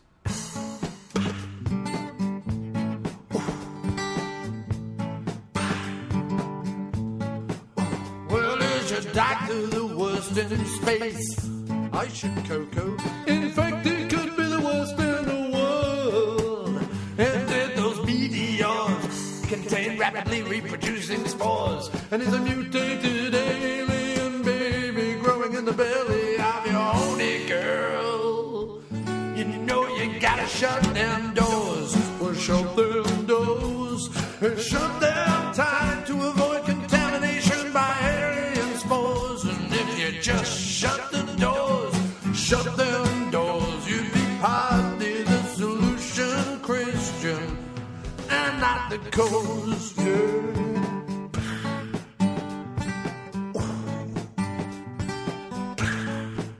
Well, does the alien spore? And he said, "That's great, it's wonderful." And I said, "Oh, it comes from a podcast we did about your movie Stranded." And he said, "I love that. I'm going to go take a listen to the podcast." So I then, the next day at work, to double check, listened to that podcast in which Jim hilariously accuses the producers of all being on cocaine. Did you ever hear back from them? No, we never heard back from them.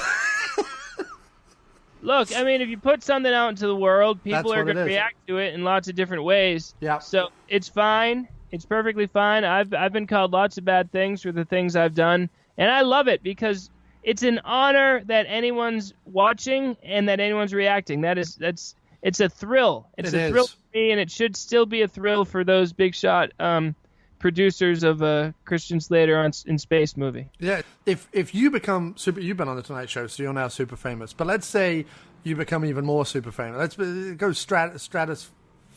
Is that a word? I didn't know it was possible to break my level of fame, but wow. I think you're gonna break it. If you become bigger than Tom Petty, I'm just gonna put it out there, bigger than Tom Petty, your arch nemesis and rival. You become bigger than our podcasting nemesis, Mark Maron.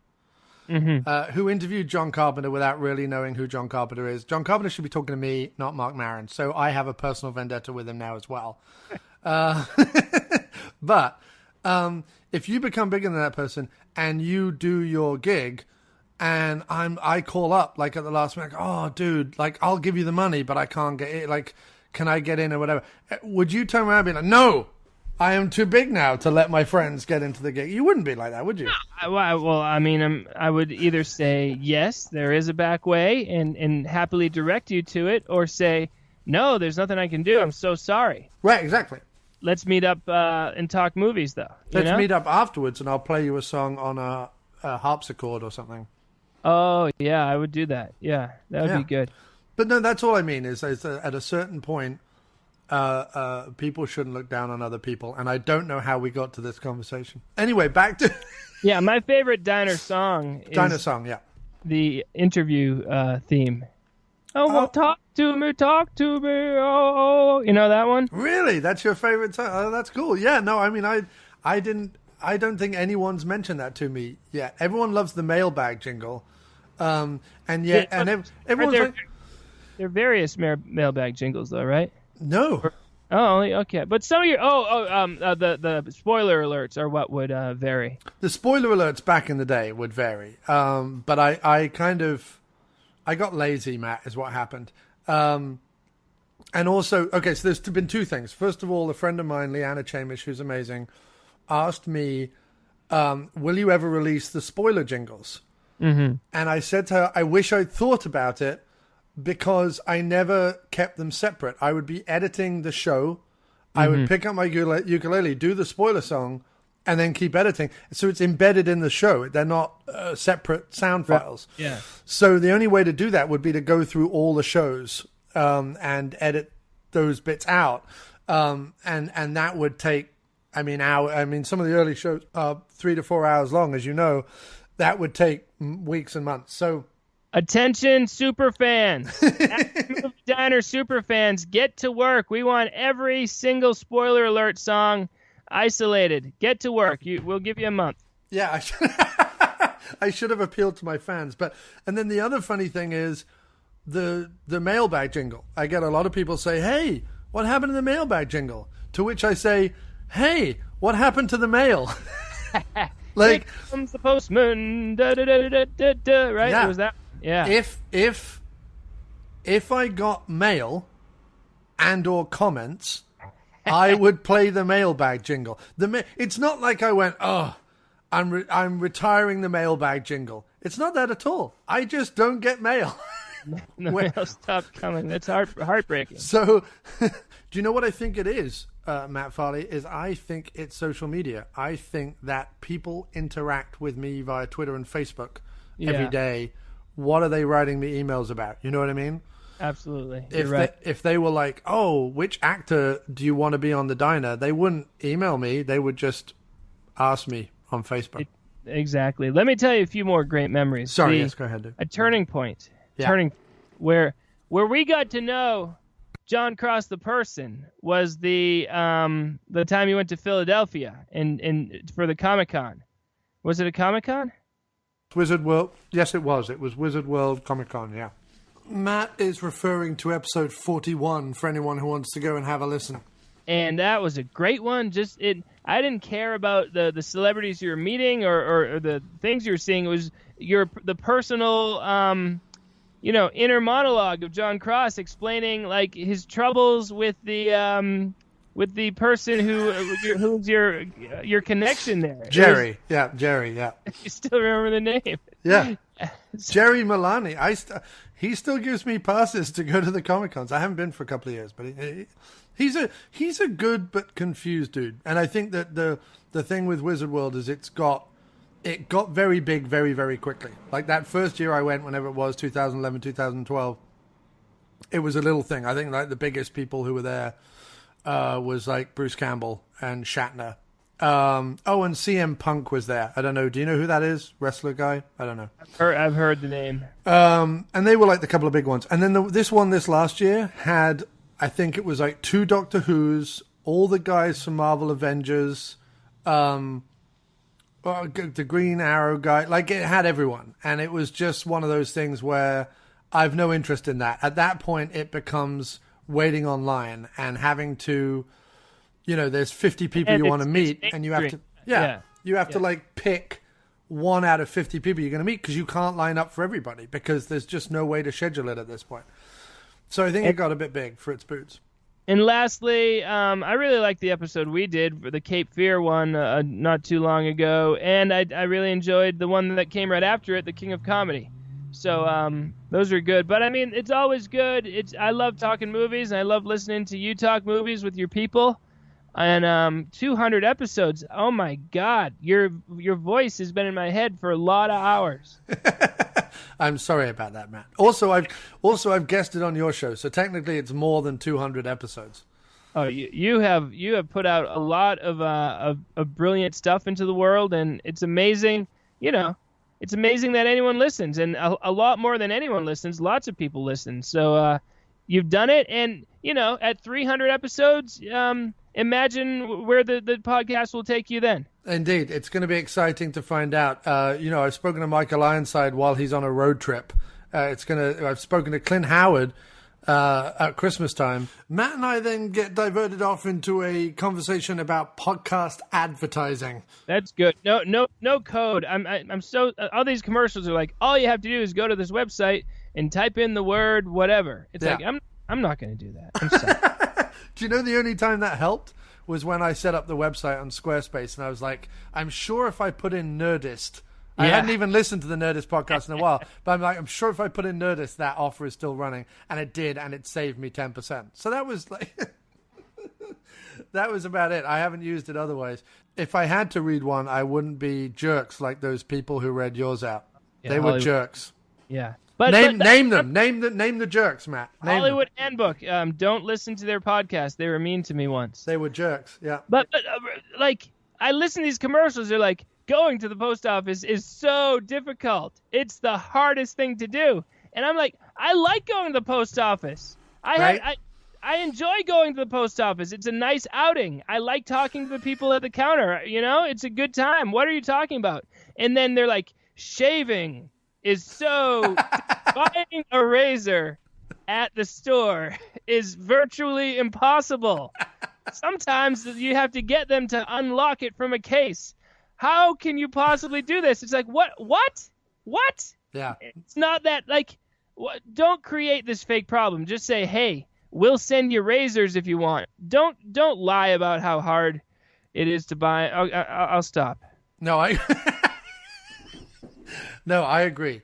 100%. And I will never, I can't say I'll never. No, I will. Don't never say never, because I would totally, for the right price, I would start talking. I'd be like, post office, it's impossible to get there. You can't get there, and the lines are 7 hours long. Type in Moturn. Yeah, that's exactly where we'll be in 10 years' time. Right. But anyway, dude, this has been fun. Thanks for being part of the 200th episode, and just plug your stuff before you go. Listen to the After Movie Diner on iTunes or wherever you get your podcasts, and go to aftermoviediner.com. Yeah. And also plug your stuff, dude, not my stuff. They're listening to my stuff. Hey, this is the 200th episode. Enough about me. This is John Cross's moment. Matt Farley signing out. Thanks, Matt. All right, have a good one. That was awesome. Bye now. He's walking to the door now with his on shoulder plate. And if you don't know what I mean, that's company like the mate. I don't think he's a company, he sounds a little posh, but he's scrubbed up lovely, he's clearly been the dosh. Jim Wallace has got a brand new act. The geezers think it's fucker, they all want one like that. Jim Wallace, although we love your act, the man's like the Monty, he says he wants it back. Well, the song you're listening to right now is Jim Wallace's New Hat by the fantastic Adrian Malsher, better known to the world as Voodoo Fuzz, at Voodoo Fuzz on Twitter. And he wrote me an email earlier the week that went, well, another milestone in AMD history calls for another ditty and message. Congratulations for the big 200. So many of my all-time favorite podcasts never make it anywhere near that. The dedication required to keep the consistent level of quality is truly inspiring.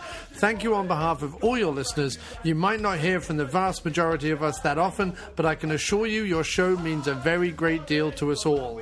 He also said, find attached Jim's hat tribute as promised. For some reason, I felt the need for a Chaz and Dave style. And the lyrics, for anyone who's interested, he's walking to the diner with his old china plate, and if you don't know what that means, it's Cockney slang for mate. I don't think he's a Cockney. He sounds a little posh, but he scrubs up lovely. He's clearly spent some dosh. Old Jim Wallace has got a brand new hat. The geezers think it's pucker. They all want one like that. Oh, Jim Wallace, although we love your hat, the man from Del Monte, he says he wants it back. They started this palaver 200 shows ago, and now we get to see Jim on Cross's camera phone.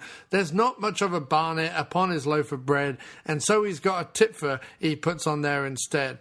And that's phenomenal. I mean, that's just fantastic. That's just incredible. For people who don't know or don't remember, Voodoo Fuzz, or Adrian, is the guy who wrote the fantastic After Movie Diner song, which I'll be playing at the end of the show. But I've also played on several other shows before. I absolutely love it. It gets stuck in my head, and I think it's fantastic. And this new Jim Wallace song will definitely be on rotation as well on the old iPod. So we're going to hear from Jim Wallace right after this, but I think we need to hear the song in its entirety. So I'm going to play the song, and then you're going to hear from Jim Wallace, and then more stuff. He's walking to the door now with his on shoulder plate. And if you don't know what I mean, that's company like the mate. I don't think he's a company, he sounds a little posh, but he's scrubbed up lovely, he's clearly been Macintosh. Jim Wallace has got a brand new hat. The geezers think it's fucker, they all want one like that. Jim Wallace, although we love your rat, the man from the Monty, he says he wants it back.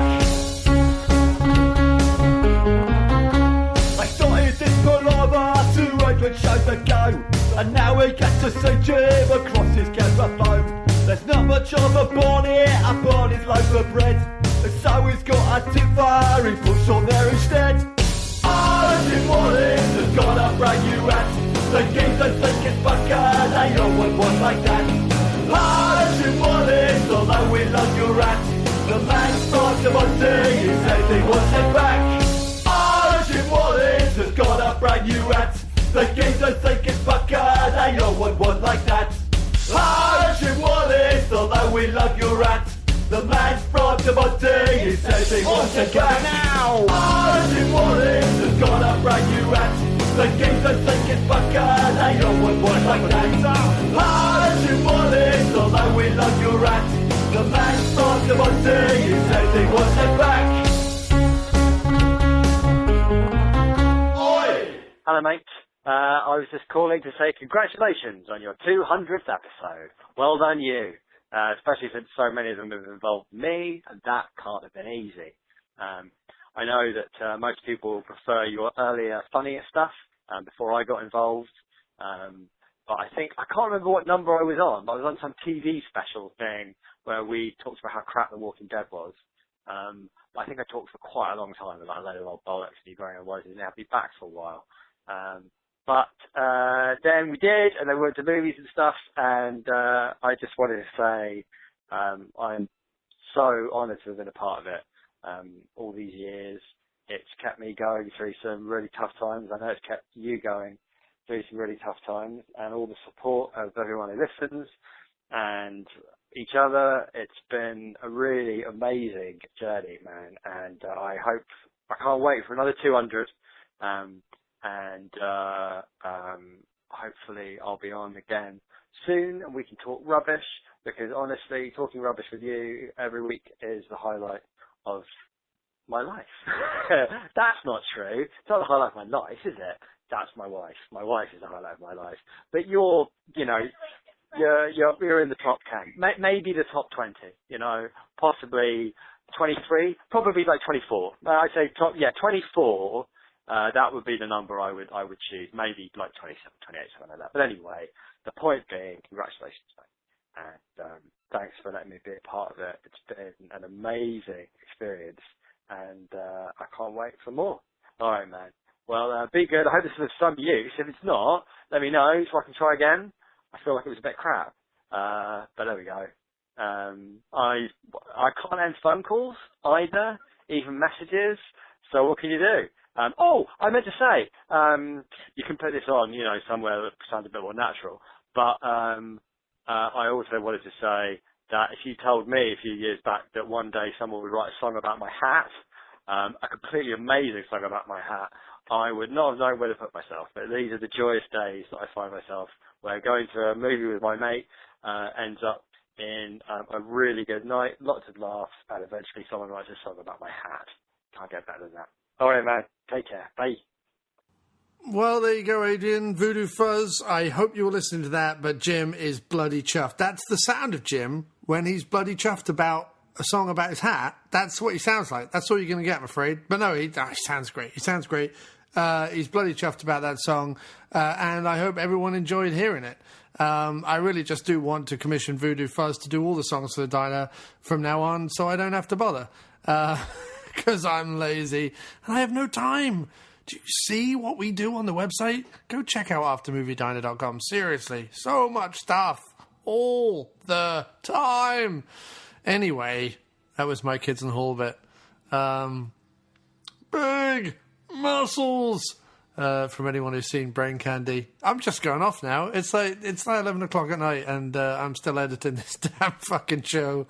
And you're going to get what you get. Anyway, I thought it would be good to keep the continuity going, seeing as we just had Jim Wallace How about we hear from John Wallace? Well, we can do that now. By the miracle of email, sort of. Anyway, he wrote to us about the 200th show using the Contact Us section on the website, actually, which you can all do if you go over to aftermoviediner.com. You can contact us anytime you like, in any way you like.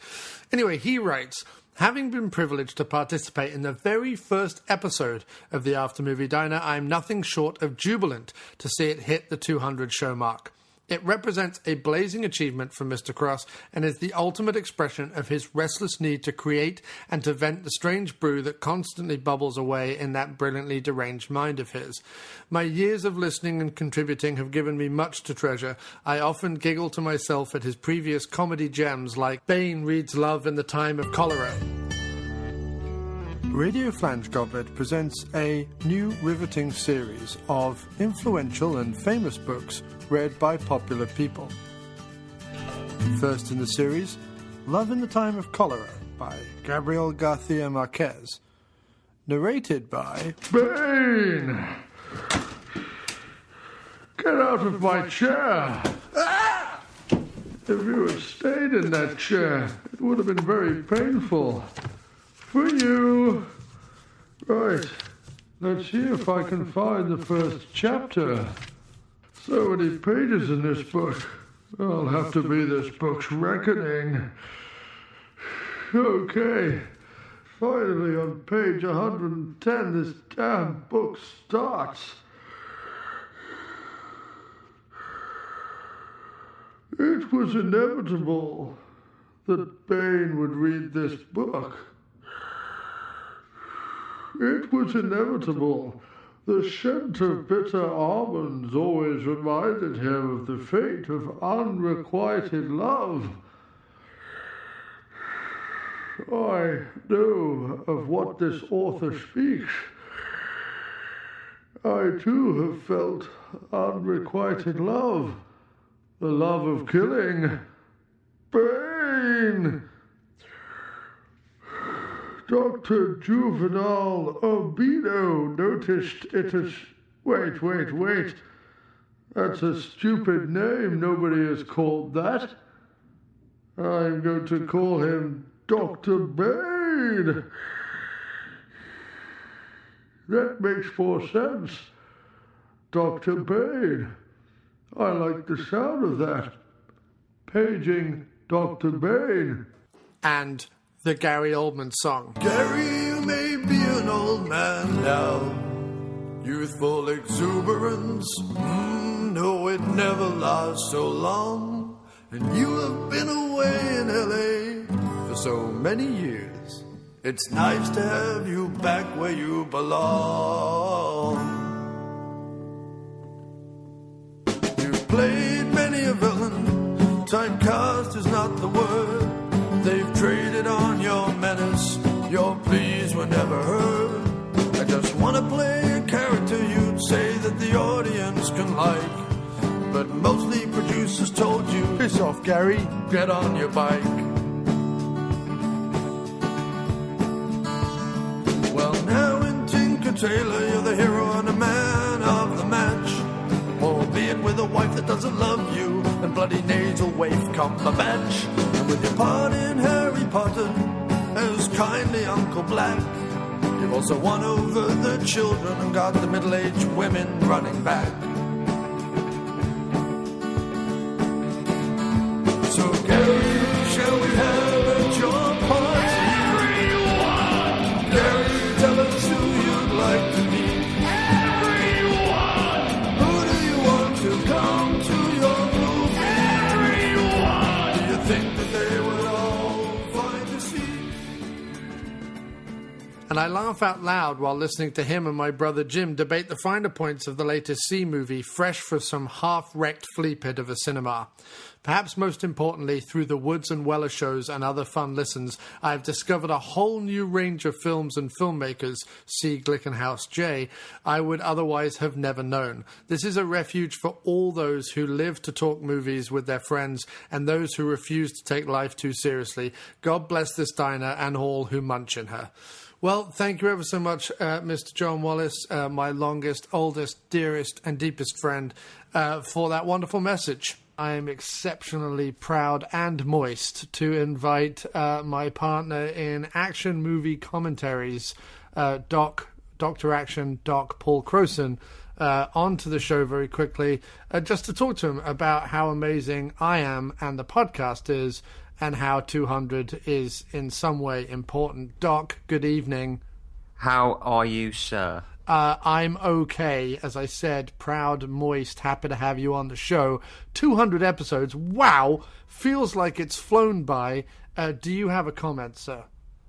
Congratulations. 200 episodes is a big achievement. So you should be feeling very proud of yourself. On a scale of Roger Moore's career and Taylor Lautner's career, where would it fall? It's definitely more towards the Roger Moore end, on the sheer sexiness. I think so. I think it's a far more Moore-esque accomplishment than it is a Lautner accomplishment. I mean, if Taylor Lautner said that he wanted to come on the diner, would you let him come on the diner? I'd let him come on the diner. In other words, like I'd phone him up. I'd phone him up as he was having an orgasm. That I feel would get me some kind of listenership. I'd listen to it. Yeah, I'd definitely listen to it. I'd probably have it as my ringtone and just going. Just do that. Well, it's always the double-edged sword, right? If someone of, let's say, the tween appeal, or twappeal, if you like, of a Lautner, if his agent and people got in touch with her and, hi, we hear you're big shit in Hollywood. We would like you to talk to Taylor Lautner. What do you think? It would be one of those double-edged swords, because on one hand, I'd be like, that would get me the highest numbers of any podcast that I'd ever done. Yeah. And it would be incredible. On the other hand, I'd really have nothing to talk to him about. I would. I would. He was in Shark Boy and Lava Girl. I'd just be talking, what's Robert Rodriguez like? And he'd be like, I played a werewolf. I couldn't give a shit. Yeah, couldn't care less about your Twiglet series. No, I just wouldn't know what to talk to him about. I'd be like, Taylor, so you're an actor? Yep. And you're finding it difficult to have any kind of career after the Twiglet series. Yep. And then that would be that would kind of be it.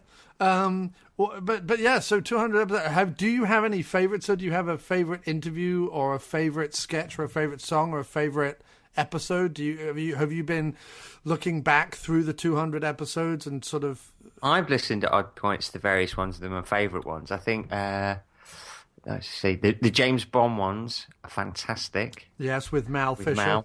Yeah, they're really good. I'm just trying to think of the other ones. The Marvel ones with David DeMoss, very good. Yeah, well, DeMoss really brings an A game when it comes to reviewing what I would call just kind of trashy blockbusters. He really does delve deep. He has all the knowledge, and he brings it, I feel. In fact, I just watched his review for that Michael Bay, I Love America and America Military is Great movie, 13 Hours. Yeah. And DeMoss did an incredible video on that where he goes into the history of it and the politics of it, but he also goes into the Michael Bay-ness of it, and he just really deconstructs the movie in a fascinating way. It's not a bad film. Have you seen it? Anything made by kind of anything that's to do like Zero Dark 30, 13 Hours, any of the Peter Berg movies featuring Wally Wahlberg. I've no Marky Mark. I've no interest in those things. They appeal to a certain cross section of American public, and that is wonderful. Yeah, but Trump supporters. And I completely I understand people watching them for entertainment and action and all the rest of it, but it's actually not a bad film. It's quite good. It's got some good action in it. Yeah. It's the chest thumperiness of it all that I'm not. It's not my fave. You mean fuck America? Yeah. Yeah, that kind of thing. Yeah. Yeah. Not fuck America, as in fuck America. Yeah. Right. Yeah. No, I mean, if the only way to She said America, fuck yeah. The only way to really fuck America would be to impregnate the Statue of Liberty, I feel. Or vote for Donald Trump. Right, true. But no, if you... and the only way to really have sex with Lady Liberty, obviously you can't physically have... You could hump her leg or foot or toe, I suppose, but you'd probably get arrested. It would be to find a French woman who lives by the harbour. That would be the closest. She's there. Yeah. That's really what you're looking at if you want to have sex in America, is to find a French chick who lives by the water and fuck her. Yeah, name's Michelle. But I do like how we have you on the show to discuss the podcast, and already we're all off and running on other things. Yeah, they are good. They're all good. They're all fantastic. And certainly through the years, your interviews, you're going quite up the alphabet list, aren't you? Yeah, I mean, it's odd how sometimes it peaks. Michael Ironside, I would have assumed would have been a much, much bigger thing. But because he's not on social media and he doesn't share it, that's a problem. And so I have to do all the marketing for it myself. And a lot of people are just like, whatever, like, who's this guy with Michael Ironside? Like, not interested. Whereas something like Sarah Hagan, even though she's not as well known an actor, because she shared it all over her social media and because she is in a new movie with Barbara Crampton that's kind of being talked about, Sunchoke, and because just because it's sort of all happening now for her, that got bigger listenership than the Michael Ironside one. So yeah, it swings around about. So you think the bigger names will be bigger, but sometimes the smaller names have more social media oomph, and that's what it comes down to. No, it's but yeah, some of the interviews are fantastic. You're a great interviewer. Thank you, sir. And obviously it's Horrortober at the moment, so we're going to be doing something every single day, horror film related. So people should enjoy and check that out. Very good. It's all going swimmingly well.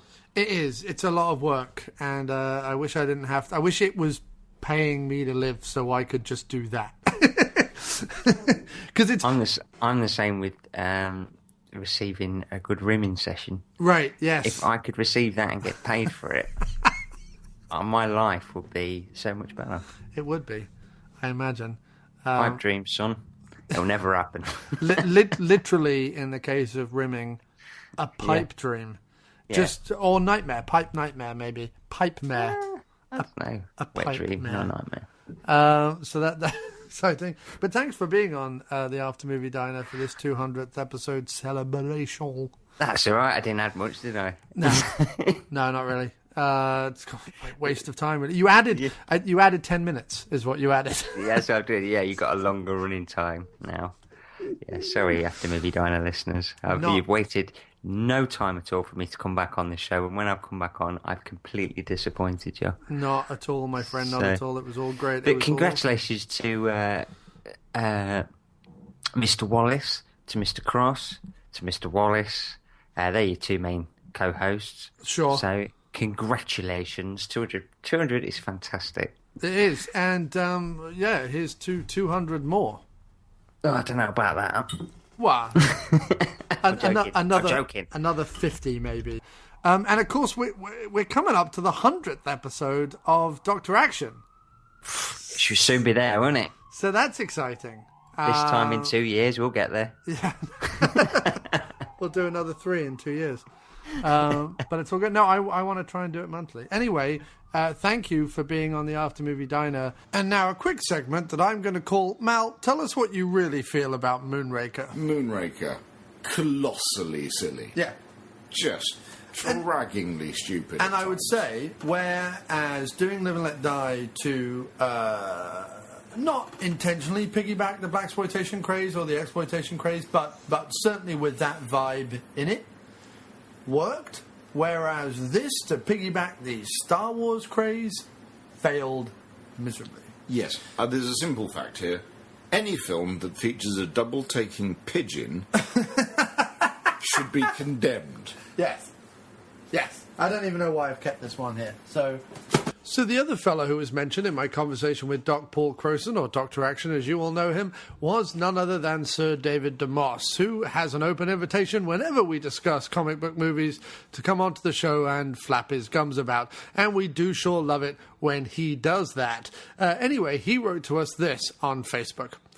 This is a bit of a deep cut, flowing with a thick blood of nostalgia, but with deadlines looming, I would nominate your critique of The Walking Dead's first season, beginning about 26 minutes into episode 5. That's where I first got good and hooked on the sweet, sweet stuff you serve up in the diner.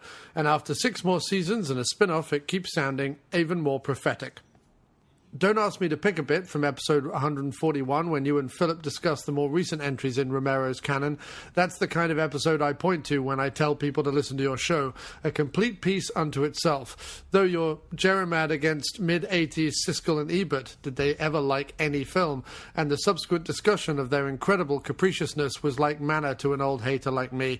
Also, track 8 from The Pleasancing continues the tradition of liking the second part of any trilogy the best. Congrats on your 200th episode, 7 blessings upon the diner, and many happy returns to you, good sir. May there be 200 more. Well, as he mentioned The Pleasancing, and as The Pleasancing is available on Bandcamp and Spotify and wherever music is sold, so you should go out and jolly well buy it. It's only $4 on Bandcamp, for God's sake. I need to eat. Anyway, as he mentioned The Pleasancing, why don't we have that 8th track and then on to more stuff. Thanks, David, for writing into us.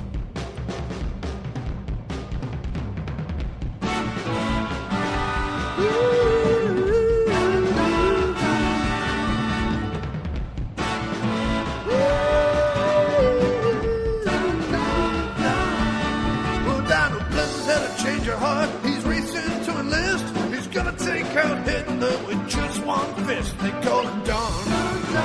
Oh yeah, they call him Don. He says, I've got to serve my country. I'm gonna be the best. Look out, I'm gonna join the RAF. They call him Don. Oh yeah, they call him Don. Well, you know he passed basic training like a pro.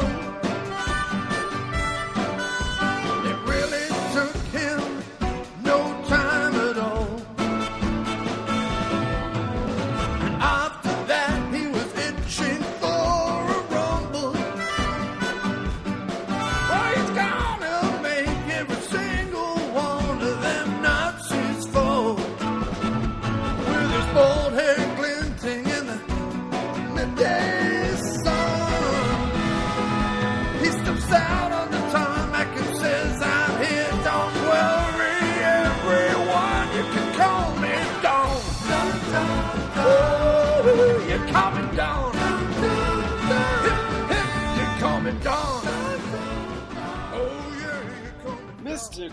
Cross, I just wanted to wish you a congratulations on your 200th episode of the After Movie Diner. I honestly can't remember how long ago we met, but I'm thinking it was quite a long time at this point, 5 or 6 years on Twitter, along with Doc and a few others, where we talked about Howard the Duck, and the one particular scene with the duck boobs was particularly amusing, and since then, we've stayed in touch, and despite us being on complete opposite ends of this particular continent, but I really enjoyed the After Movie Diner episodes. Particularly, I love your intros. I love the bits you do at the beginning. It's like Monty Python Rebirth. It's wonderful. And I'm really happy that you've hit the 200 mark, and I hope there'll be a lot more episodes coming. But I just want to say congrats, and I look forward to lots more. Take it easy. Bye. Well, thank you ever so much, Andrew Buckley. And I do suggest everyone skip on over to www.andrewbuckleyauthor.com and check out Andrew's books.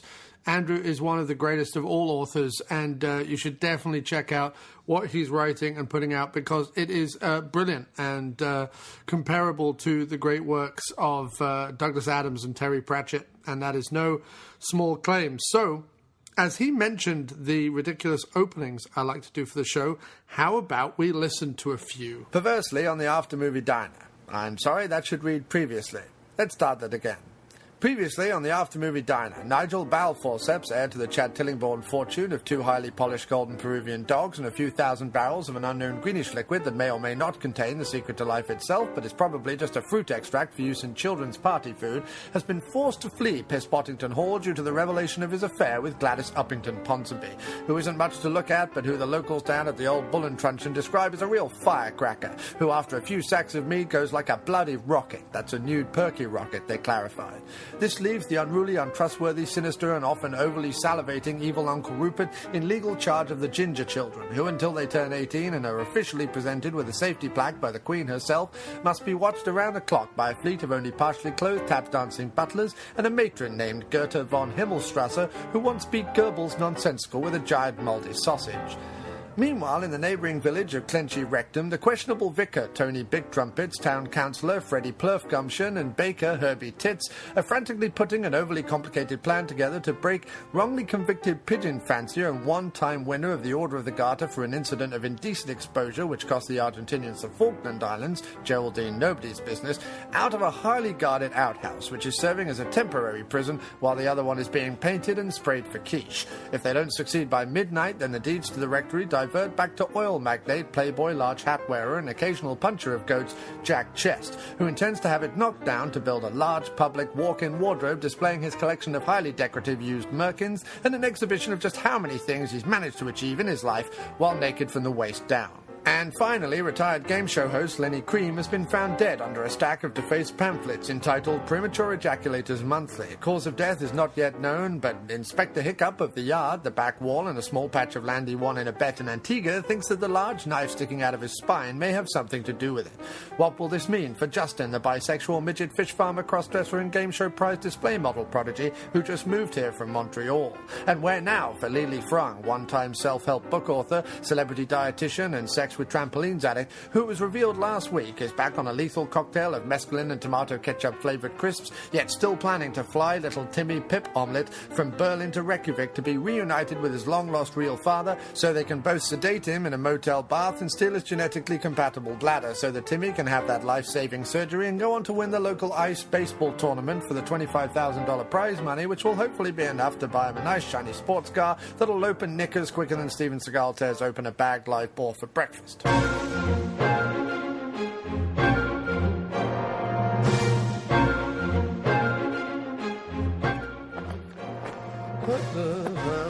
Morning, Thornton. Lovely weather we're having, what? Rather.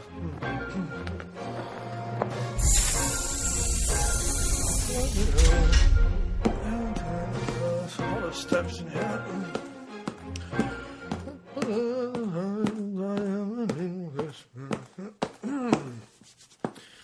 Private Simpkins, now, what do we have here?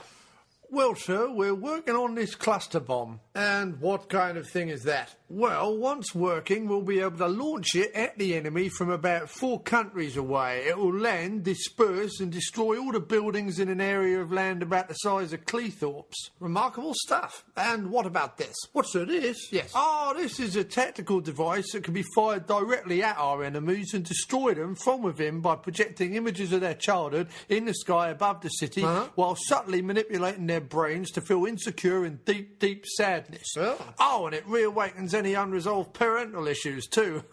It leaves them a blubbering wreck by the time we reach the 3rd slide of them in a bath at the age of 2 playing with their winky. Their winky? Yes, sir, that's correct. Well, marvellous stuff, Private. The folks higher up are very impressed, I can assure you. For Queen and country, sir? Well, quite. And where are we on getting everyone to like me? What, sir? Well, where are we on getting everyone to like me? I sent down a memo earlier today. Yeah, I saw that, sir. I thought it was a joke, actually. No, I don't joke, Private. No, I once joked back in 1984 and ended up on latrine duty for a month. Well, sir, I don't know what you want us here in munitions to do about that. People respect you, sir. There's a lot of respect for your command, I can assure you that, sir. Yes, but overall, I don't feel people like me. I know I always wear the uniform, but after so many years, it feels more comfortable than dash civvies. Plus, I do think the old rear end looks pretty bloody special in it. What? Yes, sir, it's very nice. Well, and I know I maybe could go easier on the men sometimes, finish the assault course before we get to the live mines test, for example. We always lose some of the larger chaps that way anyhow. We appreciate the challenge, though, sir. Maybe I should buy everyone a present. Is that what you folks do with your chum Simpkins? Presents? What about a puppy? I could get everyone a puppy. No, wait, they're a bugger to look after. What about a gift basket from the body shop? Huh? I'm not sure that's the most suitable present for the men, sir. Oh, yes, you're right. Dash. Maybe teddy bears, then, or a big box of chocolates. You like me, though, don't you, Simpkins? Well, you're my commanding officer, sir.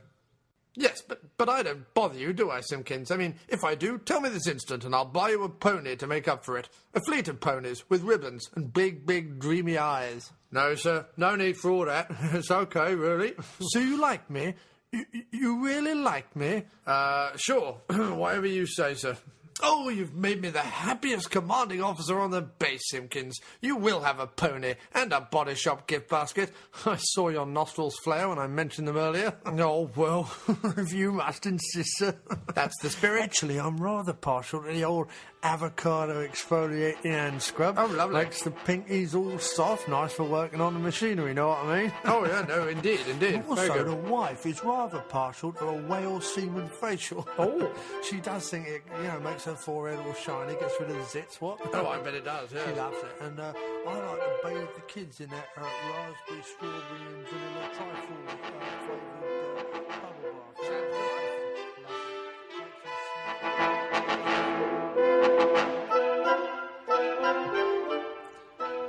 That was a clip from Army, Dear Army, the latest film by British director Gerald Flabotnam-Curse, who regular listeners will remember visited us here on Minky Minky's Film Hour last year, and after marking his territory with an alarming amount of nostril spray, proceeded to... Wait, just a minute, what are you doing? Well, my film show. This is Minky Minky's Film Hour, and I'm Minky Minky. And with an all-new format, some scrubbed monogrammed knee pads and a live neutering of Radio Flange Goblet Station mascot and enraged treacle-doused heron, it's time for a rundown of the fantastic audio shows you'll be actively ignoring this summer. In June, we introduced the all-new quick-fire quiz show with everyone's favourite game show host, and here's Derek Bastard. Okay, so here's your starter for 10. What is the capital city of Namibia? Pass? Wrong answer. Ah! You fucking shot me. The answer is Windhoek.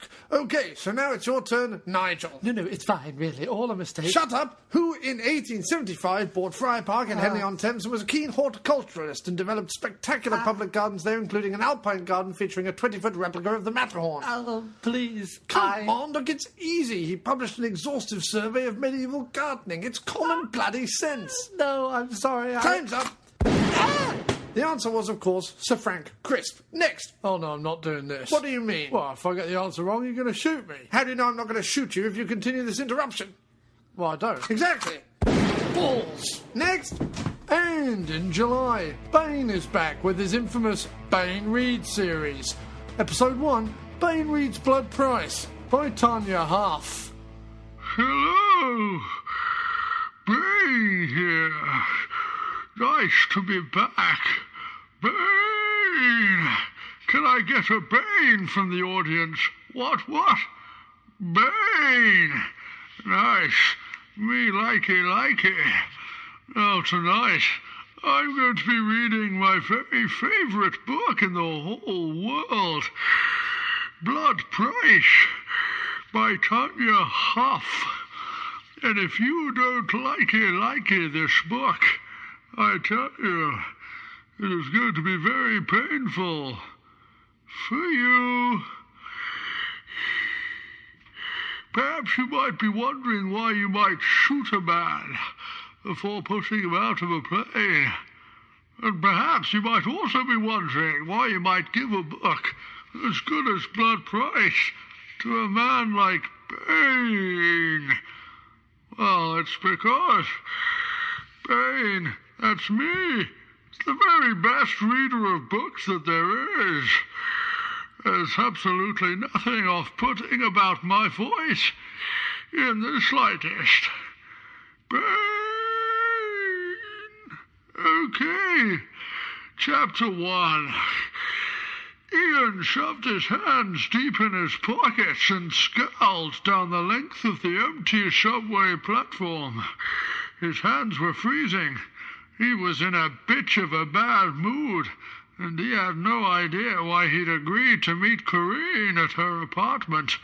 All things considered, neutral ground might have been a better idea. He shifted his scowl to the LED clock hanging from the ceiling. 12:17. 13 minutes to get from Ellington West to Wilson Station. $6 worth of bus ride, and then a 3-block run to Corinne's. It couldn't be done. Why would you take all your commands from a woman named Corinne? Well, as Spain, I've been taking my commands from a woman, secretly, behind the scenes, only for it all to be revealed in the last few minutes that this man that was to be Gotham's reckoning was in fact merely the puppet, or in French, puppet, of a lady wreaking vengeance upon Batman. And finally, in August, we've got the utterly nonsensical drama Home on the Spaniel, a 475-part serial featuring the delightfully curvy and seductive Pippi Nipslipchul as Countess de Barnyard Animal and Nathan Spunkgibbon as Basil Rim Trumpet, owner of all the broth. My hat, it's hot in here. You'd think with all the dashed puffins I had killed, I could get some bloody cool air in here. You know what your trouble is, Basil, old trout? What is it, Rupert, you old thrupney bitch? Well, Basil, you herniated disc of a rubberized baboon, just because you have puffin slaughtered during evening croquet doesn't mean suddenly the weather will change. Although your reception at the manor is going to be decidedly chillier next time you pop round for artichokes. I think you might be right there, Rupert, you old spinal cord glazed in honey sticking out of the tall, silly hat of an archbishop. You might very well be right. Still, Tish and Pish, I can't stand around here all day with my elbows cut to ribbons like this. I must see if Peregrine has any soothing wound balm, and maybe even a copy of 1001 Things You Can Do with a Can Opener and the People Who Host American Pop Idol. It's simply my favourite lavatorial read. Did you get to the end of it yet, Basil, my little pony? No, so don't tell me what happens, Rupert, you young whippersnapper wrapped in lime piglets, or I'll come over there and insert Gladys, my porcelain dog, into you, and you won't like it. Not one little bit. And so on and so on and so on until everyone dies. Hello, this is Melvin, and I officially endorse After Movie Diner. I also wanted to congratulate them on their 200th episode. Congratulations, John Cross, and everybody else involved. Bye. And thank you ever so much for that message, Melvin. And next up, we've got an email from Charles Roxburgh, who just wrote in to say, "Hey, John, congrats on your upcoming 200th episode. Off the top of my head, I like your feedback song, Feedback, Feedback, Feedback Time, which I find myself singing sometimes. And interview-wise, the Michael Ironside interview was great. Good work." Well, thanks ever so much, Charlie. Let's see if I can find that song. Well, it's a feedback, feedback, feedback time, whether you're written on our Twitter page or our Facebook timeline. It's a feedback, feedback, feedback time. I am just digging up all sorts of gems from our past tonight, and it's making me feel nostalgic. It's making me think that I want to start putting some of this crap back into shows and start doing jingles and spoiler songs and stupidity all over again. God, what have you wrote me back into? I'm going to be editing for the rest of my life if that's the case. Anyway, I wanted to dash back to the email we had got from Adrian Malsher, who also goes by Voodoo Fuzz and wrote that incredible song about Jim's hat, because he did write in with his favourite stuff. So he said, number one, Favorite episode is episode 153, Kane Keaton, Blue Ice, and the Dream Team. A classic with both Johns, stuffed full of jokes at Kane's expense. Blue Ice is frozen piss, what would you expect? Finished with the Dream Team, a really enjoyable movie I'd forgotten all about until you covered it, which meant an immediate rewatch. Fine stuff. Number 2, I'm cheating and choosing Barbara Crampton and both of George Stover's interviews.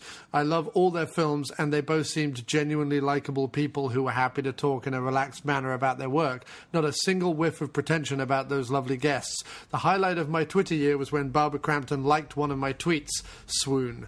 Number 3, too many to mention. He's talking about sketches, I think. I love them all. I particularly enjoyed all the earlier Flange Goblet continuity announcer, How I Want to Tune Into That Station. Listen, if I suddenly start somehow making money off this stuff, I would run an entire Flange Goblet station. Of course, I would run out of stuff.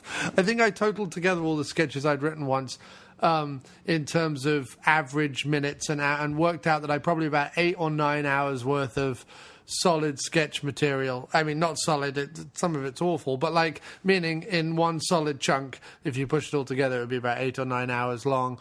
I could probably do a Flange Goblet ridiculous radio station for about 8 hours. After that, I would run out of material, and most people listening would have either switched off or hung themselves.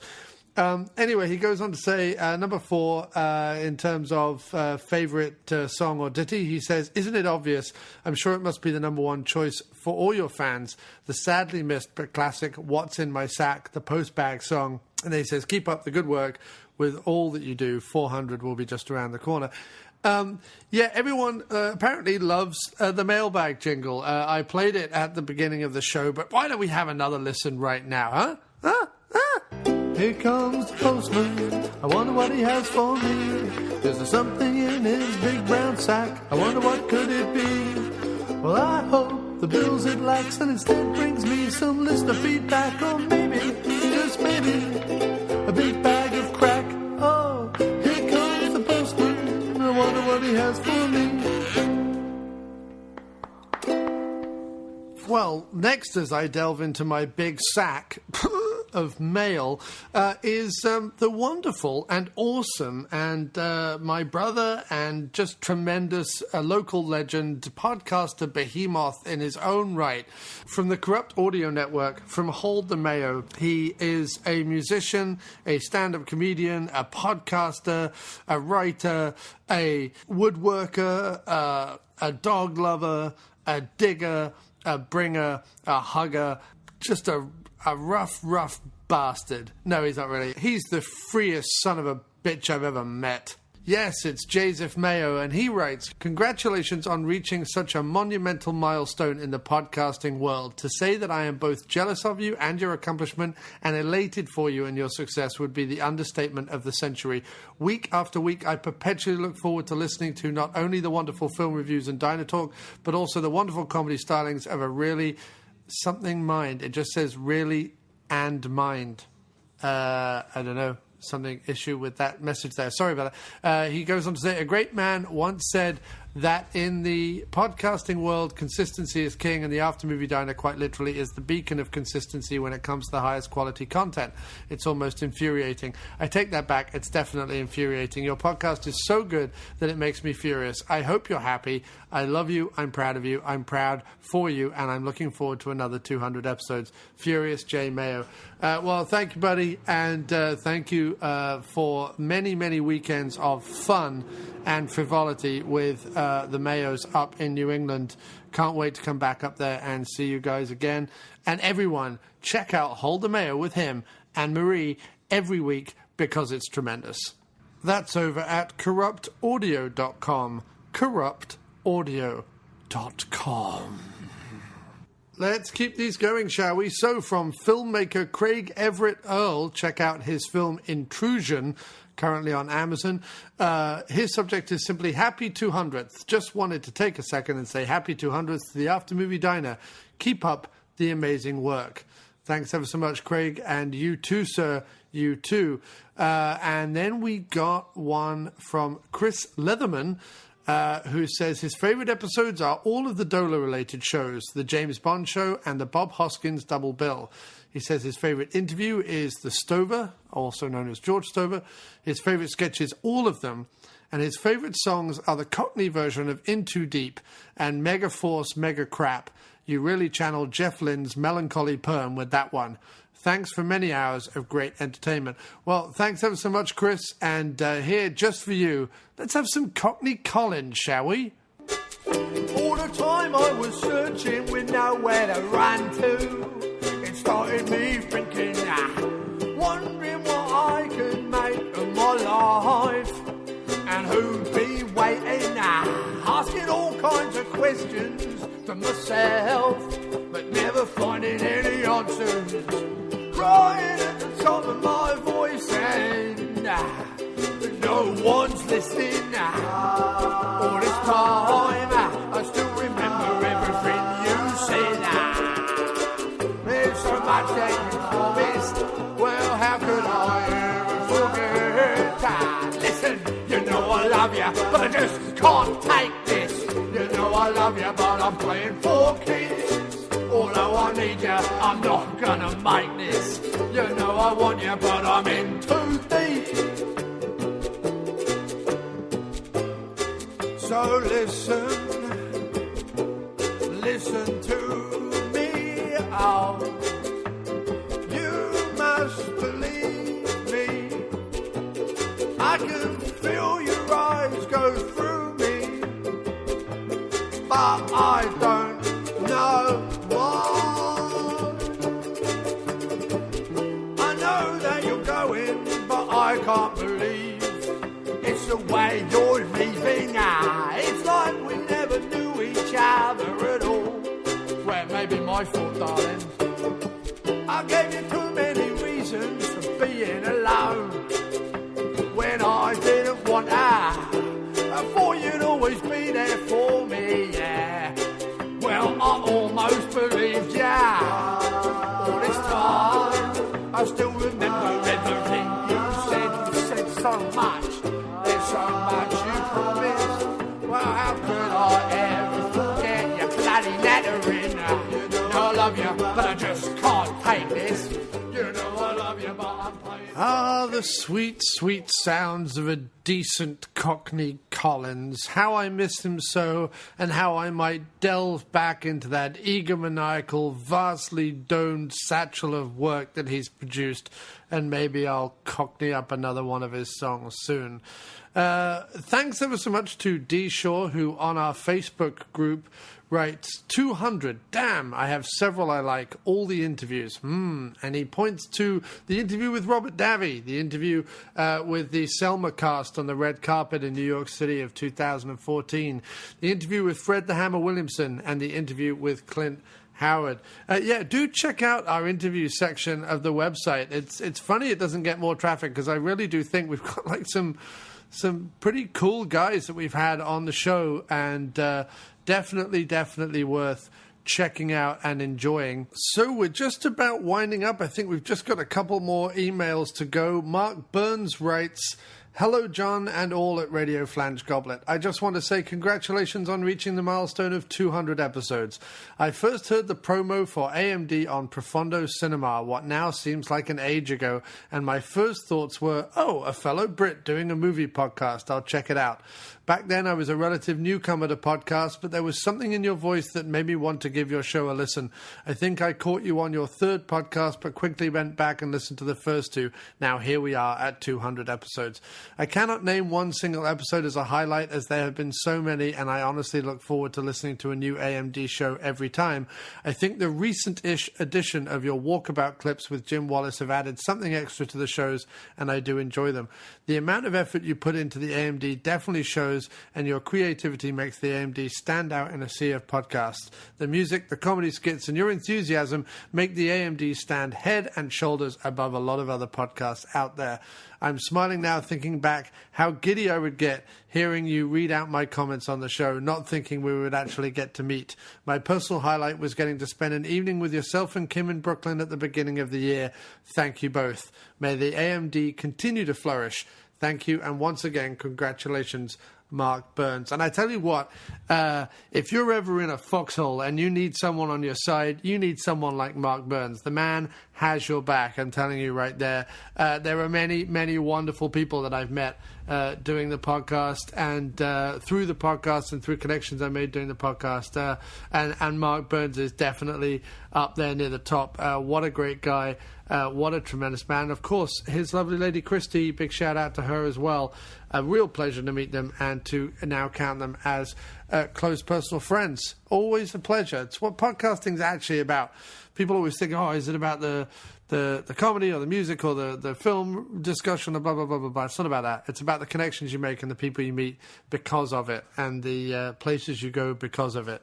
That has been, honestly, the greatest gift that this show keeps giving year in, year out with all the people that I've met and all the people, as you can hear on this show, who have written in or phoned in or done something. It's incredible. I know that there were some people I didn't get to.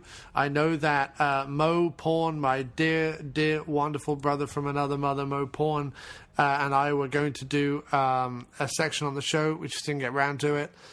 These kind of shows, as you can tell, as we hit the 2-hour 30 mark, are massive and unwieldy and cumbersome at best. So to get round to everyone is difficult. But thanks everyone who wrote in. Thanks everyone who thought about writing in and then didn't. Thanks everyone who continues to listen. Thanks everyone who comments on the Facebook page. Thanks anyone who I've forgotten but I know wrote to me and it has touched me deeply and it's fantastic and wonderful.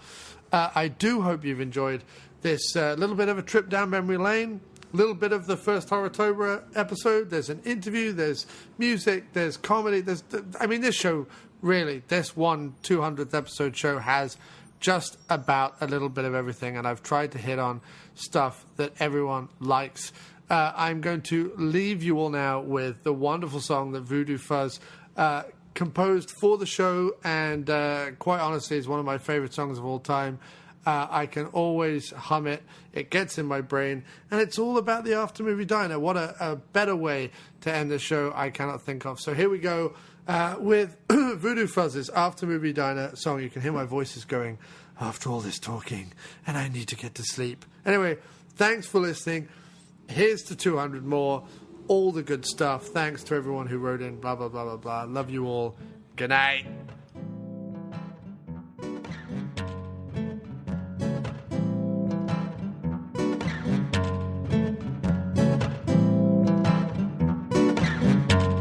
Well, back in 2011, I find a movie going to see. A film by Jim Jarmusch starring Iggy Pop and me. But when the show was over, I'd nowhere to go, so I'd end up in a bar, sipping my bourbon and feeling low. One night, this wild-looking guy called Frank came over and asked me why I looked so sad as I drank. I told him about my post-movie blues, and then I saw the light in his glass eyes. He told me to go to the After Movie Diner. I'm surprised you don't know there's no place finer. Come on now, let's go.